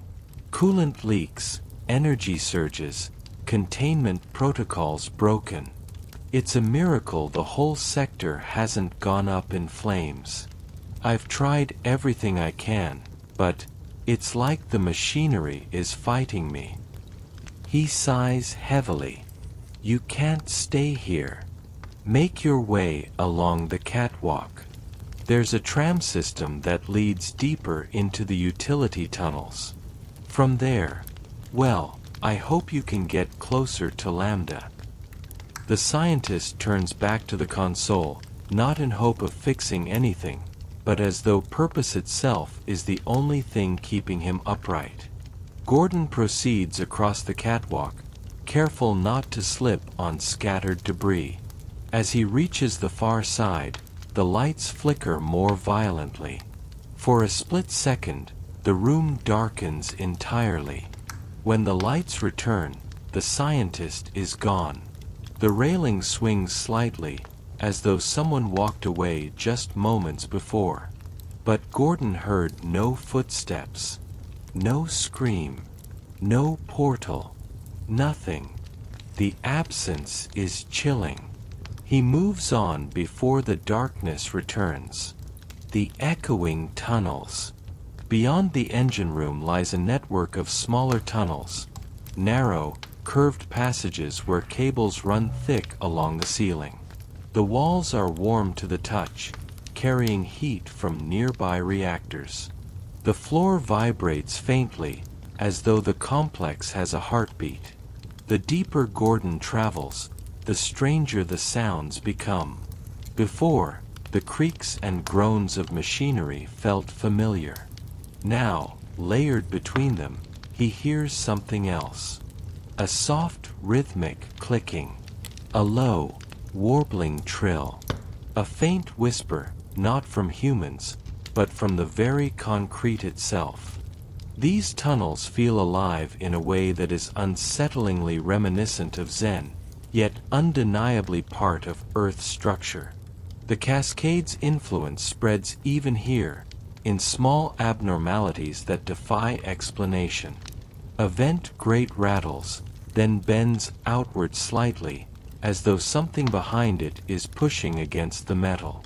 Gordon passes quickly before it decides to push harder. He eventually reaches a large sign pointing left. Power distribution platform. Sector G. Tram access. Maintenance route. He takes the maintenance route. Tram station G. The maintenance tunnel widens until it opens into a small tram station, a metal platform with tracks running off into darkness. A service tram sits idle at the station, lights dim, motor silent. The station feels abandoned, yet strangely expectant. A broken vending machine lies on its side. A suitcase sits partially open, its contents scattered. Scientific notes, a pair of glasses, a photo of a family smiling at a picnic. Gordon approaches the tram and activates its startup sequence. The lights flicker on. The motors hum. The tram jerks slightly as power reconnects. He boards it. As it begins moving along the rails, the world outside the glass walls shifts from the industrial blue-gray of steel to the warmer, orange glow of areas lit only by emergency lights. The tunnel hums louder as the tram accelerates. Below him, deep pits open into areas where pipes churn with superheated coolant. Bright lights flash from machinery performing cycles autonomously, oblivious to the collapse happening everywhere else. Occasionally, the tram passes wider chambers where platforms rise and fall, machines working in endless loops without human supervision, as if continuing a task even after the workers are gone. The tram slows suddenly as it enters a damaged section of track. The lights flicker. A high-pitched scraping noise rings through the compartment. The tram comes to a full stop. The broken rails. Gordon steps out onto the maintenance walkway beside the stalled tram. Ahead, a large chunk of track has been bent upward, warped as though struck by enormous force. A generator sits toppled to one side, still emitting glowing sparks that dance across the rails. And in the middle of the walkway stands something unnatural. A shimmering distortion floats above the floor, small, only a few feet wide, pulsating like a minuscule storm cloud. It glows with shifting colors, neither fully solid nor fully transparent. A micro-portal. It flickers open briefly, showing a flash of Zen's lightless sky, then collapses again. Gordon steps carefully around it. But as he does, a faint whisper rings in his ears, a sound like distant wind, barely audible, yet carrying strange resonance. It fades the moment he moves away. Ahead, the walkway continues along the damaged rails, winding through a section where the tunnel roof has partially collapsed. Sunlight filters through cracks overhead, illuminating floating dust particles that drift like snow in the beam. The mixture of natural light and industrial carnage creates an atmosphere both haunting and beautiful. Gordon continues. The cry of machinery.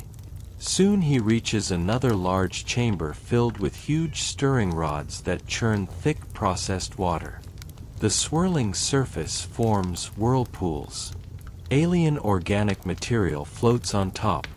Pieces of plants, strange fibrous strands, translucent sacs drifting like jellyfish. The machinery whirs irregularly, as if questioning its own purpose. A security guard stands on a distant platform, firing at something in the water. His bullets strike the surface with splashes. A large aquatic alien creature surfaces, letting out a deep, echoing growl, then submerges again. When the guard sees Gordon, he shouts across the chamber. "Freeman! Don't come down here. This level's crawling with Whatever those things are. Take the catwalk up. Lambda's that way. He fires another burst into the swirling water. The creature snarls. Gordon nods and takes the higher walkway. As he ascends, the swirling water below reflects his silhouette like a distorted mirror. He moves toward the next access door. The corridor of shifting light. The hallway beyond is strangely calm. Too calm. Light bends oddly here, shifting between warm and cool hues without any evident source.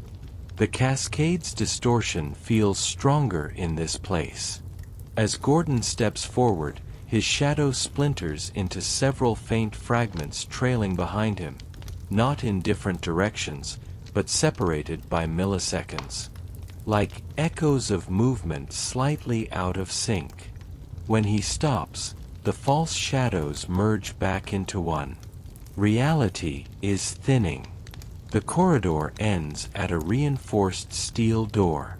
A sign beside it reads, Sector G, Resupply and Story Access. To Industrial Core. The door opens slowly. Gordon steps through. The industrial core awaits. Entering the industrial core.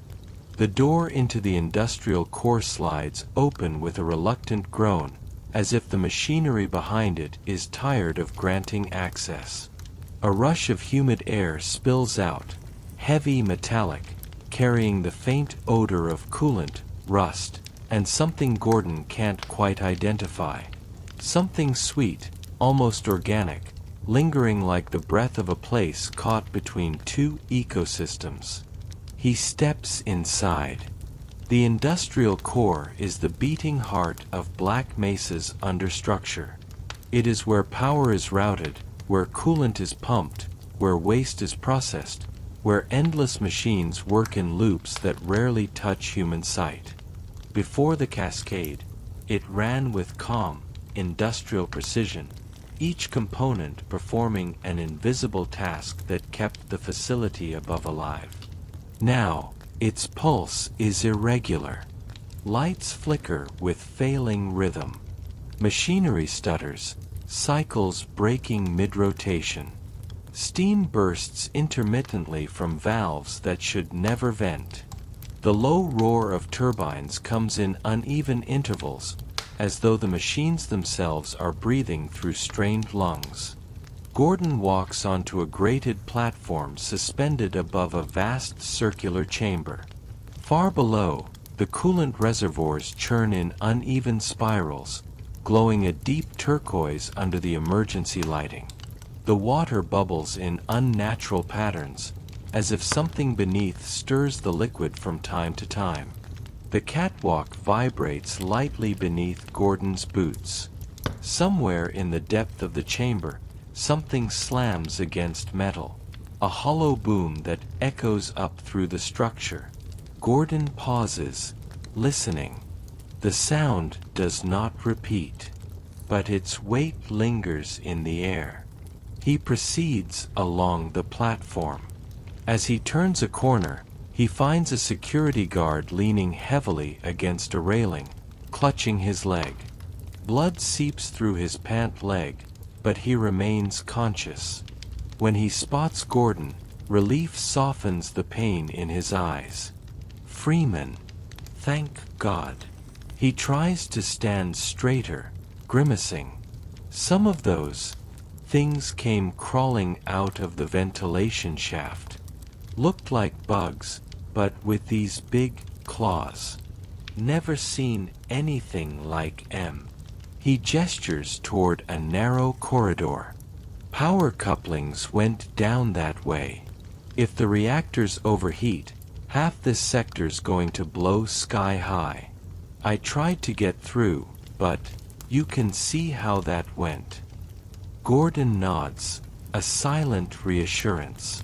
The guard adds, if you're trying to make it to Lambda, you'll need to get deeper underground. This path should get you there. But watch yourself. The warning is unnecessary. Everything down here feels predatory. Gordon continues, leaving the guard behind with a quiet nod. The coolant halls. The corridor beyond is long and dim, lined with massive pipes carrying coolant to and from the central reservoirs.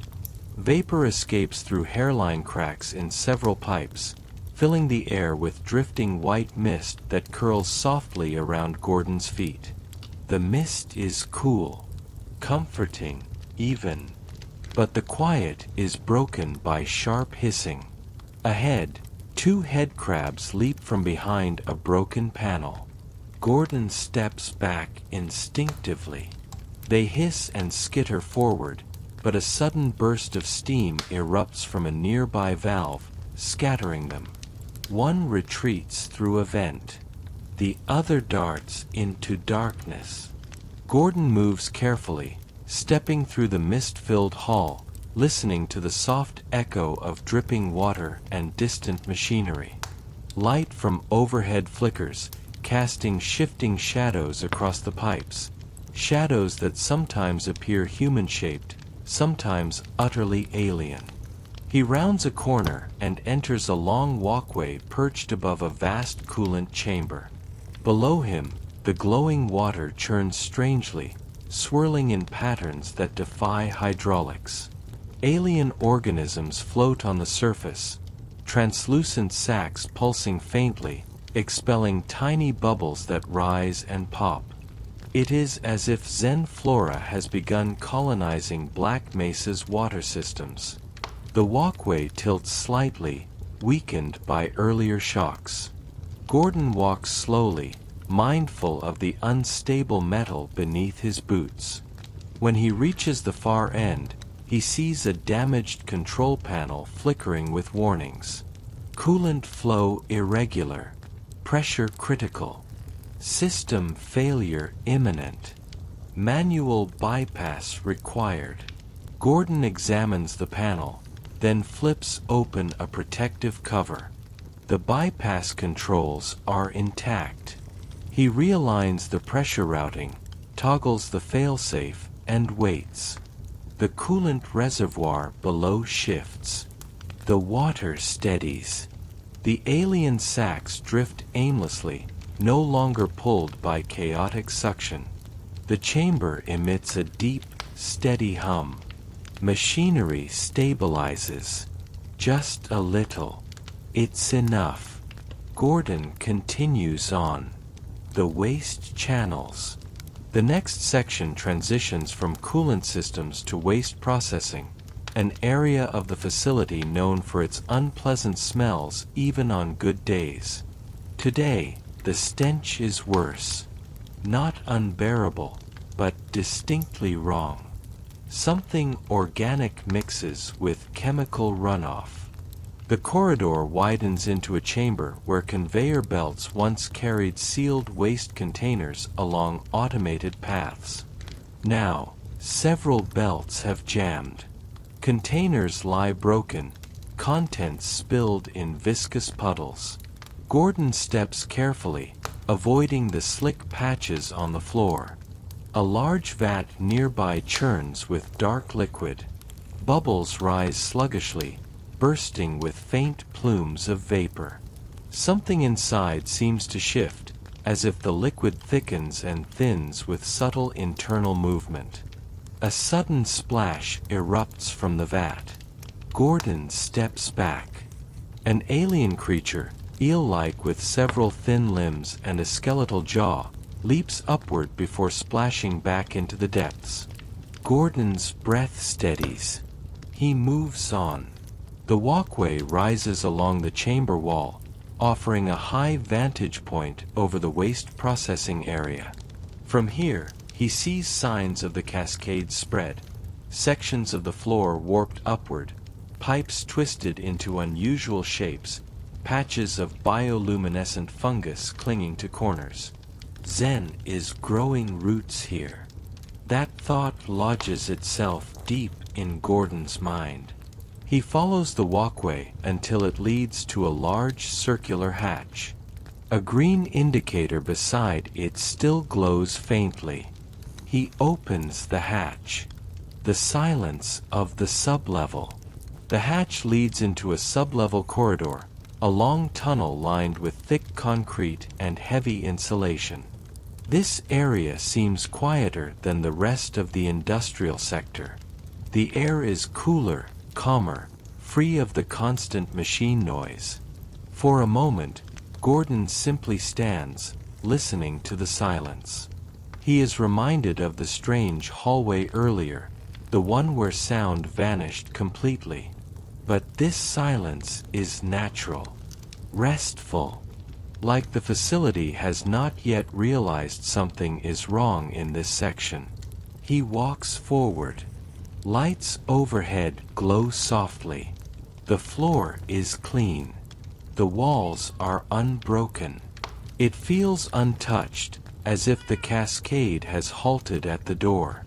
But halfway down the corridor, Gordon notices something subtle, the faintest, softest trembling beneath the floor. Not machinery.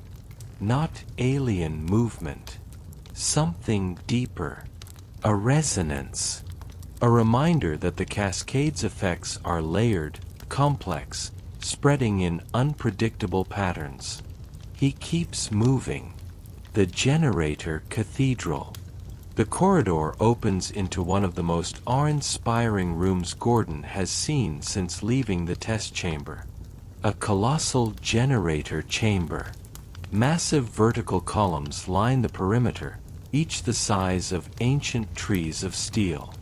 Thick cables coil around them like roots. Sparks dance between contact points. The central generator pulses with an incandescent glow, blue, red, then blue again, cycling like a heartbeat. This room feels like a cathedral built for machines. A place where electricity sings. The hum is soothing and rhythmic, almost meditative. Gordon stands on the upper balcony, watching arcs of energy leap between coils in silent, hypnotic pulses. The lights flicker like candles in a windless ritual. Despite its beauty, the generator is unstable. The energy arcs jump in random patterns. Panels on the far side hang loose from their frames. Yet the atmosphere is strangely calming, a moment of quiet awe amid destruction. Gordon walks the balcony until he reaches the far side. A ladder leads downward. He descends into the glow. On the generator floor, he notices scorch marks on the ground, 3 circular patterns, evenly spaced. Not from explosives. Not from gunfire. From teleportation. Aliens have been here recently. One of the scorch marks still smolders faintly. He moves past it, finding the auxiliary exit on the far wall. The deep machinery shaft. The exit leads to a narrow catwalk overlooking a vertical shaft so deep that Gordon cannot see the bottom. The air rising from below is warm, mixed with the smell of metal and faint moisture. It's like standing above the mouth of a colossal furnace, though no flames burn below. Thin streams of steam drift upward, catching the light like silver threads. The catwalk creaks under Gordon's weight. He grips the railing. A metal platform extends halfway across the shaft, suspended by cables. Controls rest beside it. Manual, old, mechanical. Gordon activates the platform. It shudders. Descends slowly. The walls glide past him, layer upon layer of pipes, conduits, and ancient support beams. He hears distant clangs below, but cannot determine their source. Halfway down, the platform trembles violently.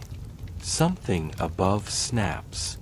A cable whips loose, slamming against the platform's edge. Sparks fly. The platform tilts dangerously. Gordon crouches instinctively, gripping the railing with both hands. The platform shudders again, then stabilizes, barely. Another cable snaps. Metal groans. The platform drops several feet suddenly, then catches itself. Gordon breathes slowly, riding out the instability. The remaining cables hold. After another tense minute, the platform reaches the lower walkway. He steps off quickly. The moment his boots touch solid ground, the platform finally gives way. Metal screams. The suspended structure collapses, falling into the depths with a thundering crash that echoes for 10 long seconds. Gordon turns away from the ledge.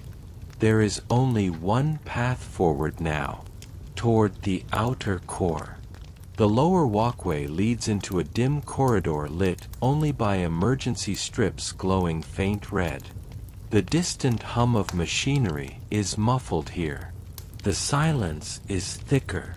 A sign painted on the wall reads, "Outer Core, Access Tunnel, Lambda Complex, Downstream Path." Gordon exhales. He is close. Not to Lambda yet, but to the route that will take him there. He walks into the tunnel. The air grows cooler, the lights dimmer, the world quieter. He descends deeper into the veins of the facility, toward danger, toward answers, toward the unknown. The outer core tunnel.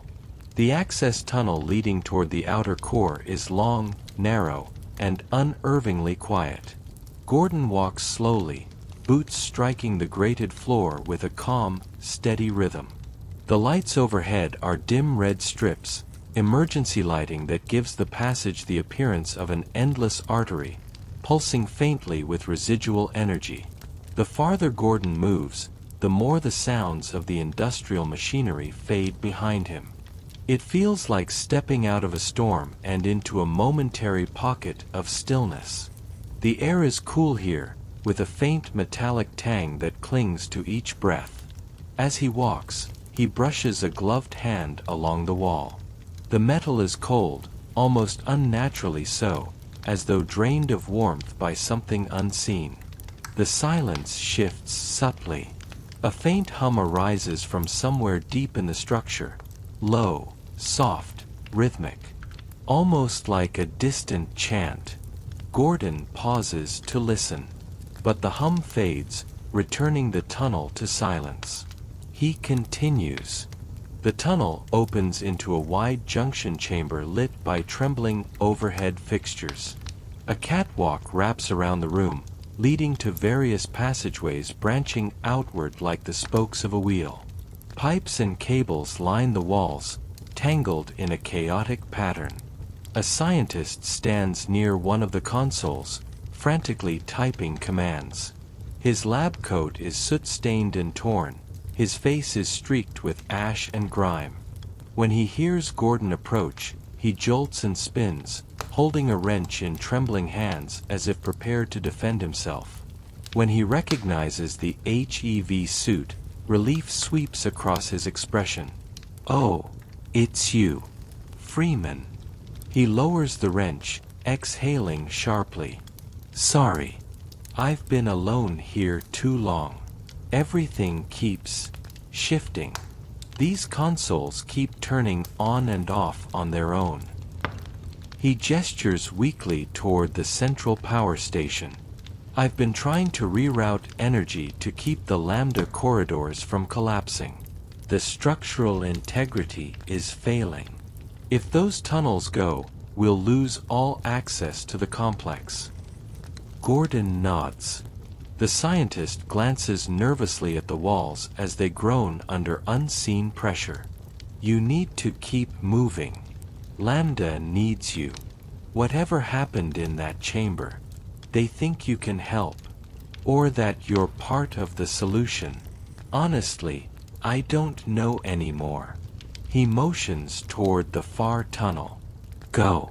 And be careful. Something's wrong in there. More wrong than the rest. Gordon nods again and moves toward the indicated passage. The shifting airlock. The next corridor is shorter, narrower, and ends at a large circular airlock door, reinforced, sealed, and lightly warped as though something pressed against it from the inside. Gordon approaches the control panel beside it. A soft static-filled voice plays through the speaker. Lambda, control, unstable, hurry. The message loops. Broken. He activates the airlock. The door trembles, then slowly rotates open with a groan that echoes through the tunnel. Beyond is a chamber bathed in deep blue light. The air feels different immediately. Colder, denser, charged with a faint electric buzz. Gordon steps inside. The walls of this chamber are lined with massive coils and capacitors. Some arc quietly, emitting trails of ozone that drift lazily upward. A glass observation window is shattered, its fragments scattered across the floor. Beyond the window, the machinery hums in complex rhythms, orderly before the cascade, but now pulsing in uneven, distorted waves. Gordon walks across the room toward the next exit. The metal beneath his boots vibrates faintly, like the thrum of a distant power source. Then the lights flicker. The air shifts. And for a brief moment, Gordon sees something impossible. A faint outline, like a silhouette made of blue static, stands near the far doorway. It is tall, thin, humanoid, but not fully present. Its edges waver like heat haze. It tilts its head slightly, as if observing him. Then it flickers out of existence. The lights stabilize. The room is empty. Gordon's breath slows, steadying itself. There is no panic in him, only a quiet acknowledgement that the cascade is bleeding into places far beyond Zen creatures and broken machinery. Reality is wearing thin. He continues. The resonance shafts. The next corridor slopes downward, leading into a deep shaft whose cylindrical walls vanish into darkness above and below. Metal walkways spiral around the shaft's interior like the coils of an enormous mechanical serpent. Soft blue lights wrap around the circumference, pulsing with a heartbeat rhythm. Gordon steps onto the walkway and begins his descent. The deeper he moves, the more the hum intensifies, a low-frequency vibration that settles into his chest. Sometimes the hum warps, shifting into something almost melodic. Halfway down, Gordon pauses. A cluster of translucent objects floats briefly in the open air above him. Spherical, faintly glowing, drifting like jellyfish caught on unseen currents. They bob and weave gently, brushing against the walkway railing before dissolving into thin wisps of shimmering dust. The cascade's effects are becoming more pronounced the deeper he goes. When he reaches the bottom, he finds an auxiliary control station with warning messages flashing across its screens. Dimensional rupture detected. Energy levels critical. Core routes unstable. Proceed to Lambda. He presses forward through another door. The cooling conduit. He enters a long metallic conduit where water flows through transparent tubes lining the walls.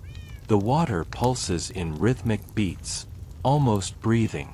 Occasionally the pulses glitch, reversing direction for a split second before correcting. A soft mist fills the conduit, illuminated by pale blue lighting that gives the space an underwater appearance. Gordon walks slowly, listening to the soft hiss of steam and the distant groan of overwhelmed valves. At one point, he sees movement through the conduit's glass, strange shapes floating in the water. At first they look like debris, but then they shift. Long translucent tendrils unfurl, stretching toward the glass. A faint tapping sound echoes through the chamber as the tendrils brush against it. The creature inside drifts away, disappearing into the deeper channel. Gordon continues, steady and focused. The abandoned break room. The conduit eventually leads into a small break room, an island of human life swallowed by industrial machinery. It feels oddly cozy, despite the chaos outside. A coffee machine sits on a counter. Mugs lie scattered across a round table. One chair is knocked over. A half-eaten sandwich rests on a plate, drying in the cool air. A vending machine hums quietly, its light flickering. As Gordon steps inside, he hears a soft whimper. In the corner sits a scientist, arms wrapped around his legs, rocking gently. His eyes are unfocused, staring into nothing. When Gordon kneels beside him, the man finally reacts, blinking rapidly. You're real. You're real. He grabs Gordon's sleeve weakly. They came through the vents. They came through the walls. I hid in here. I didn't know where else to go. His hands tremble. The air started singing, like whispers. I thought it was in my head, but it wasn't. The walls were breathing. He laughs softly, a hollow, fragile sound. Then he stops, his voice becoming firm for a moment. Go to Lambda. They're waiting for you. They said you might be the only one who can help stabilize the portal. They said someone was watching you. Gordon's expression doesn't change, but a chill runs through the room. Someone watching, but not the soldiers, not the aliens. Something else entirely. Gordon stands, giving the man a silent nod, then exits through the far door. Power convergence chamber. The next chamber is enormous and beautifully lit.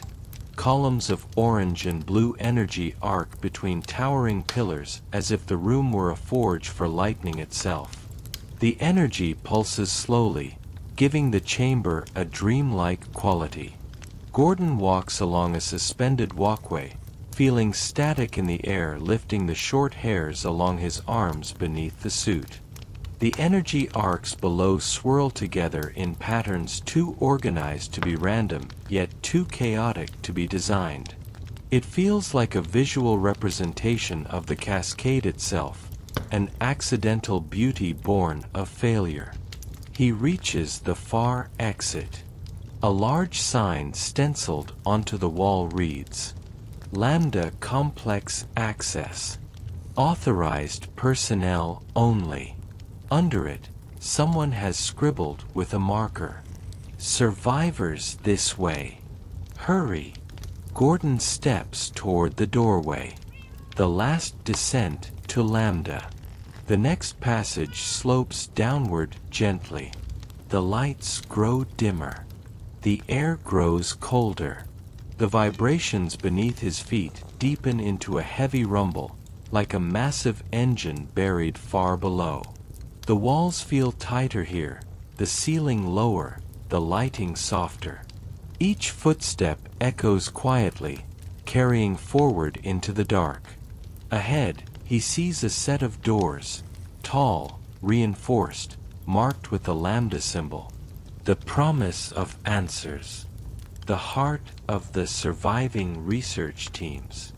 The place where the disaster might be reversed. But as Gordon approaches, the lights flicker. Something shifts in the air, like an unseen presence brushing through the corridor. He stops. The world holds its breath. Then the lights steady again. Gordon continues toward the door. The path to Lambda is open. For now. The lambda threshold. The reinforced doors marked with the lambda symbol slide open only halfway at first, juddering as though the whole frame is slightly misaligned. Gordon presses his shoulder against the metal, forcing the doors apart with a low scrape of protesting steel. The light inside the lambda complex feels different. It is softer here, warmer, and strangely steady. The flickering lights of the outer facility give way to a more continuous glow, as if the scientists here managed to preserve a bubble of functional, rational order in the midst of overwhelming chaos. The air is cooler, touched with the scent of sterilized equipment. The smooth hum of carefully maintained generators radiates through the walls, a rhythmic whisper of intentionally preserved machinery. It feels like stepping into a place where people have not given up, where they still believe something can be done. Gordon steps into a wide chamber filled with research terminals, whiteboards, and scattered papers. Several scientists rush between consoles, arguing over readings, frantically typing commands into flickering screens. Some wear HEV components strapped hastily over lab coats, others carry portable tools or sensor arrays.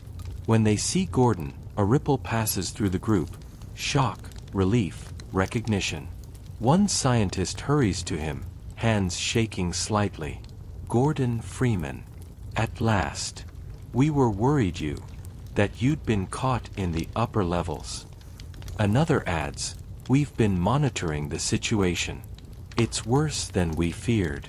The cascade is growing, expanding exponentially. Reality is unraveling, Gordon." They lead him deeper into the chamber, voices overlapping in urgent tones. A gray-haired researcher speaks over the others. "You were at ground zero. You saw what that sample did. You saw the..." He hesitates, searching for a word. "The fractures." Gordon nods once. The scientist continues. "We've been working on a way to stop the breach. Or at least interrupt it long enough to regain control. But the only chance we have lies in Zen." Gordon stops walking. The room quiets. A younger scientist speaks, voice trembling slightly, not with fear but with reverence. "Zen is the border world. The place we've been sending samples from.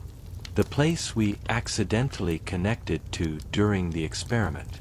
The portals keep linking us together because something on their side is forcing the connection open." Another scientist adds, "If we can shut down whatever is amplifying the rift, the portals will collapse. The cascade will stop." The elder scientist looks directly into Gordon's eyes. "You're the only one with access to a functioning HEV suit. The only one physically able to handle the environment on the other side. We need you to go there." There is a hush, as if even the room itself waits for Gordon's response. He gives a small, measured nod. A sigh of relief passes through the team. They guide him toward a tall chamber at the end of the hall. The teleportation chamber. Gordon enters a vast room shaped like a bowl, with platforms arranged in concentric rings descending toward the center. Large coils and emitter arrays crown the ceiling, pulsing faintly with energy as the teleportation equipment builds charge. In the center of the room is a pad, a gently glowing disk of metal and glass surrounded by upward-facing energy projectors. The chamber is illuminated in warm orange from emergency side lamps and cool blue from the teleportation field. The mix of colors creates a surreal twilight atmosphere, as if the room exists halfway between dawn and dusk. A scientist at the control station calls out, "We've calibrated the field for transport. It should align with a stable location on Zen. Or, as stable as we can find." "Stable?" Gordon thinks, hearing the hesitation in the scientist's voice. "Nothing about Zen sounds stable." Another scientist hands Gordon a small device. "This is a modulation crystal.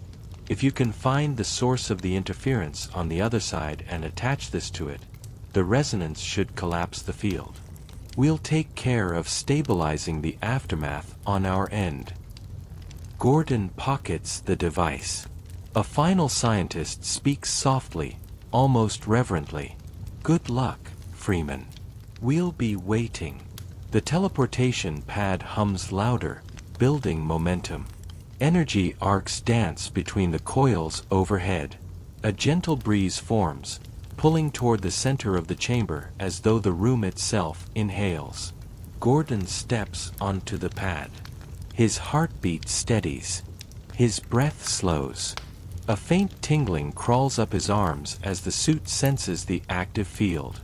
The scientists begin the sequence. Charged to 30%. 50. 80. 100. Initiating vacuum stabilization.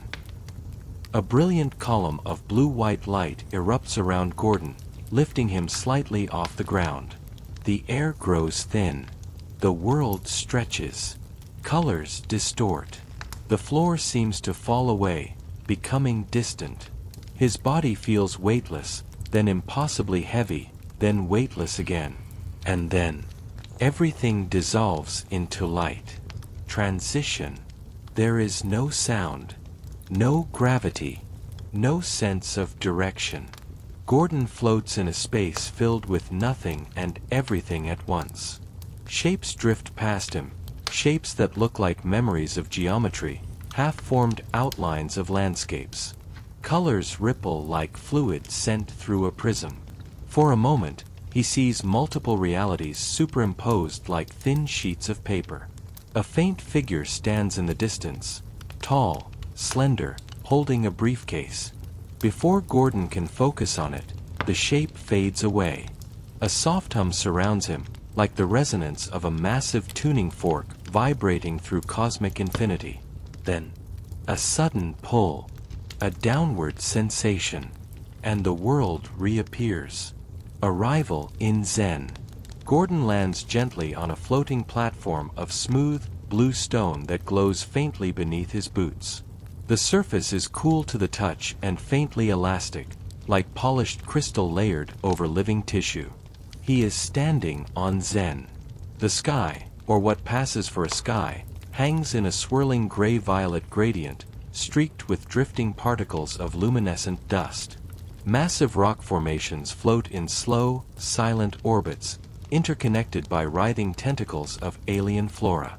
The air is thin but breathable.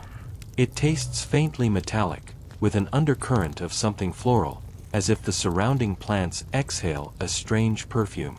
Strange grasses ripple across floating islands. Bioluminescent mushrooms pulse softly.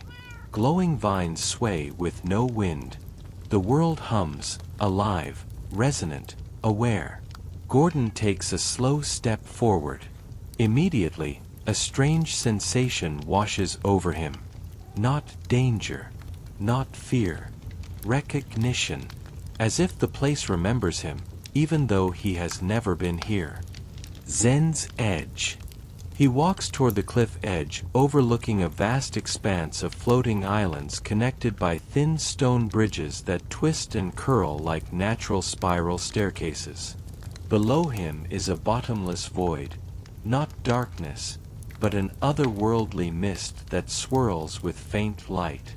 Occasionally, shapes drift within the mist, large, slow-moving silhouettes that glide through the depths like whales through alien oceans. One emits a low, distant moan that echoes for several seconds, vibrating through the stone beneath Gordon's feet. Despite its strangeness, Zen is beautiful. Not in a familiar way, but in a primordial, cosmic way, like walking through the dream of an ancient universe. Soft lavender spores drift past, glowing faintly. Gordon brushes one aside. It bursts into a tiny cloud of sparkling dust. He moves forward along a narrow stone path leading toward a larger platform ahead. On that platform stands a structure, not human, yet shaped with deliberate intention. A tall archway composed of twisted organic material, glowing veins, and crystalline shards. This is a natural teleport gate. Or perhaps unnatural. A remnant of something older than any research team. Gordon steps through. A quiet ecosystem. The next island is home to clusters of strange plants, tall stalks that sway slowly, each tipped with glowing bulbs that blink in random sequences. Pools of viscous green fluid bubble quietly at the edges of the platform. A small alien creature hops toward him, three-legged, with a large head and tiny eyes. It emits soft chirps that sound almost curious rather than hostile. When it approaches too closely, Gordon steps gently aside. The creature tilts its head, chirps one more time, then hops away into a patch of glowing moss. Everything here feels alive in a way Earth does not. Interconnected. Awake. He continues. Gravity itself shifts. As Gordon steps onto the next floating stone, he feels gravity twist slightly. His center of balance shifts. Loose pebbles float upward, then gently settle back down. The plate of stone he stands on tilts, but not physically. Gravity simply rotates around its edges. Gordon leans with it, adjusting posture instinctively. The laws of physics are only guests here. He crosses slowly, every step careful and controlled. A distant sound. Far ahead, a low, rhythmic pulsing echoes through the air. Deeper than any industrial sound, softer than machinery, but persistent, like a heartbeat amplified through the atmosphere. It grows louder the closer Gordon walks. Something massive lies ahead. Something alive. Something central. The source of the cascade. The force binding the rift. The entity the scientists whispered about. The Nihilanthe. But for now, Gordon keeps moving step by step, boots touching quiet stone, breath steady in the thin alien air. Zen stretches before him like a strange dream, and he walks deeper into its heart. Deeper into Zen. The deeper Gordon travels across Zen's floating archipelagos, the more the atmosphere shifts around him. The air grows thicker, denser with strange particles that drift in slow, spiraling currents. Faint motes of light hover above pools of alien liquid, casting shimmering reflections across the underside of nearby floating rock formations. Strange vegetation clings to every surface, vines with pulsing veins, luminescent bulbs that open and close like breathing lungs, clusters of crystalline structures that resonate faintly when Gordon steps near them. Some emit soft chimes, notes ringing through the air like distant bells carried on the wind. There is no true wind here, just waves of shifting pressure, like the world itself inhales and exhales through invisible lungs. Gordon keeps moving. He steps across a narrow stone bridge suspended between two drifting islands.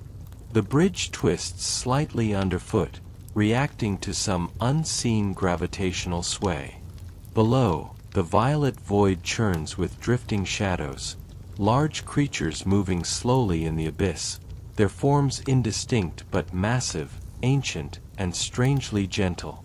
A deep moaning call rises from the depths, echoing through the floating landscape. The sound reminds Gordon of a long, sorrowful whale song, stretched across dimensions and slowed until it feels like the dream of a memory. Organic machinery. Ahead, a new structure appears, an enormous spire rising from a wide platform of alien stone. The spire is a combination of crystal, bone-like ridges, and pulsating organic matter. Thick veins run through it, glowing with a steady rhythm of green and blue light. As Gordon approaches, the spire reacts. Its glow intensifies. The platform beneath him vibrates softly. An unseen mechanism awakens. The air around him shifts, forming a shimmering distortion that wraps around the spire like a cocoon. A quiet chime echoes, 3 notes, descending slowly, resonating through his chest. This place is not merely a structure. It is a gateway. Gordon places a hand on the spire. The surface is warm, humming faintly. A pulse of energy radiates outward. The world dissolves around him. Stone, air, sky, and reforms again in an instant. The pre-Nihilanth expanse. He arrives now in a vast, open chamber suspended in Zen's upper layers. The floor beneath him is a translucent, living membrane that flexes gently with each step. Beneath it, swirling light flows like liquid starlight, shifting, twisting, flowing through veins in the very ground. Large bioluminescent tendrils hang from the cavern ceiling, glowing a soft teal. They sway rhythmically despite the absence of wind, each movement slow and deliberate. In the distance, Gordon sees massive floating sentinels, creatures with spherical bodies, elongated limbs, and glowing eyes. They drift slowly through the air like guardians patrolling an ancient temple. As Gordon approaches, one sentinel halts mid-flight. It turns toward him. Its eyes narrow, glowing more brightly. But instead of attacking, it emits a deep, resonant tone. A sound that feels like acknowledgement, recognition, permission. It drifts aside, clearing the way. Gordon continues. The chamber narrows into a long tunnel formed of crystalline ridges. The crystals hum in soft harmonics as he passes, each one vibrating at a slightly different pitch, creating an otherworldly chord of sound. The path is linear, purposeful, as if every structure here guides him toward a single point. The threshold. Gordon steps onto a broad, circular platform at the end of the tunnel. The platform floats suspended in an infinite void, held in place by unseen forces. A thin mist coats its surface, glowing faintly with internal light. Across the platform, a large arch of alien stone rises. Its interior pulses with shifting light. Purples, greens, electric blues, moving like flowing water. A portal, a final gateway. Gordon steps toward it. The air grows warm. The ground vibrates beneath him. The colors spiral faster and faster. Then he steps through. The lair of the Nihilanth. The world on the other side is immense. A cavern so vast it feels as though it stretches beyond the limits of physical reality. The air is filled with drifting particles of light. The stone floor curves downward like the interior of a massive sphere. Pulsing veins run along the cavern walls, carrying luminous fluid that converges on a single point. A colossal figure suspended in mid-air, cradled within a cradle of organic beams. The Nihilanth. It is enormous, dwarfing everything Gordon has seen in Zen. Its skin is pale, luminous, marked with cracks that glow from within. A massive head, too large for its body, floats supported by sinewy tendrils. A vertical slit in its forehead pulses with bright blue energy. It breathes slowly, each inhalation a gravitational shift in the air. Each exhalation a low, resonant groan that vibrates into Gordon's bones. The Nihilanth, opens its eyes. They glow with ancient intelligence and ancient pain. When it speaks, the words do not come from a mouth. They echo through the air, through the stone, through Gordon's mind. Freeman. The voice is layered, childlike and ancient, gentle and sorrowful. You are here. It gazes at him with something that almost resembles relief. Energy pulses in the cavern, warping gravity. Rocks float upward in slow spirals around the creature. The fabric of space bends, revealing glimpses of other landscapes, other dimensions, other futures. The Nihilanthe speaks again. You are the one. There is no hostility at first, only inevitability. Gordon steps forward, calm and steady. The cavern pulses. The Nihilanthe raises its arms. Gravity surges. The air folds inward. Stone cracks. Light erupts from the creature's forehead. The resonance hum becomes deafening. The world splits into fragments of color. And Gordon moves. The collapse. Everything happens without chaos. Not frantic, not desperate. Just inevitable. Gordon moves with purpose. The HEV suit hums with stabilizing force. The cavern warps under dimensional strain. Each strike Gordon lands feels quiet, deliberate, like tapping on a door that must be opened. Energy arcs roar around him. Gravity tilts in every direction. Light folds and unfolds. The Nihilanthe shudders, glowing brighter and brighter. Its voice echoes again. You are the one who frees us. A final pulse erupts. Blinding, silent, infinite. The Nihilanthe collapses inward, a singularity folding into itself, and bursts into a shockwave of white light. Zen trembles. The floating islands fracture. The sky tears open.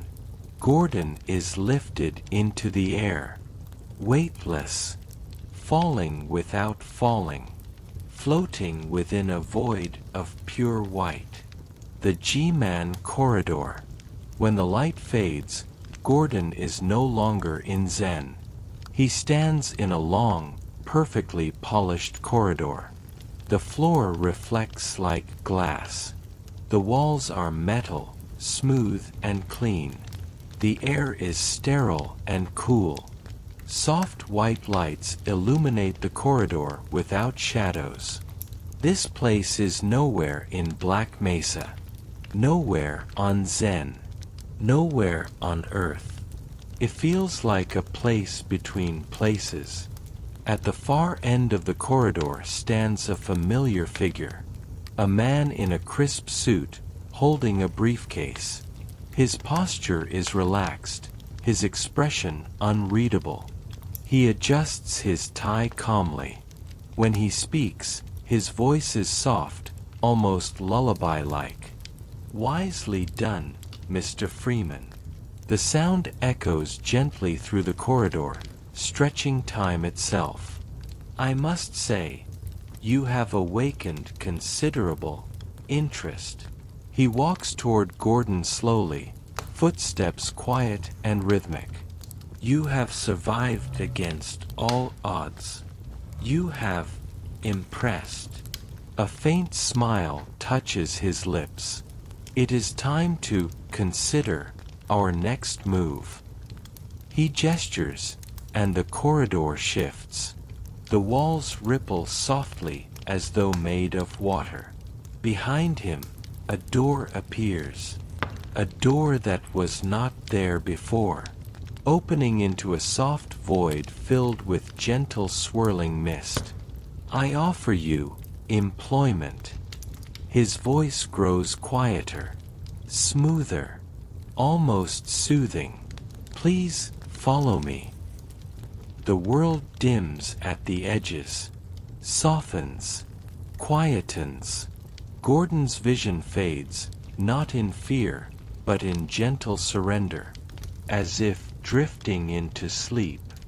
And the last thing he hears is the soft click of the G-Man's briefcase latching shut before the world finally goes still.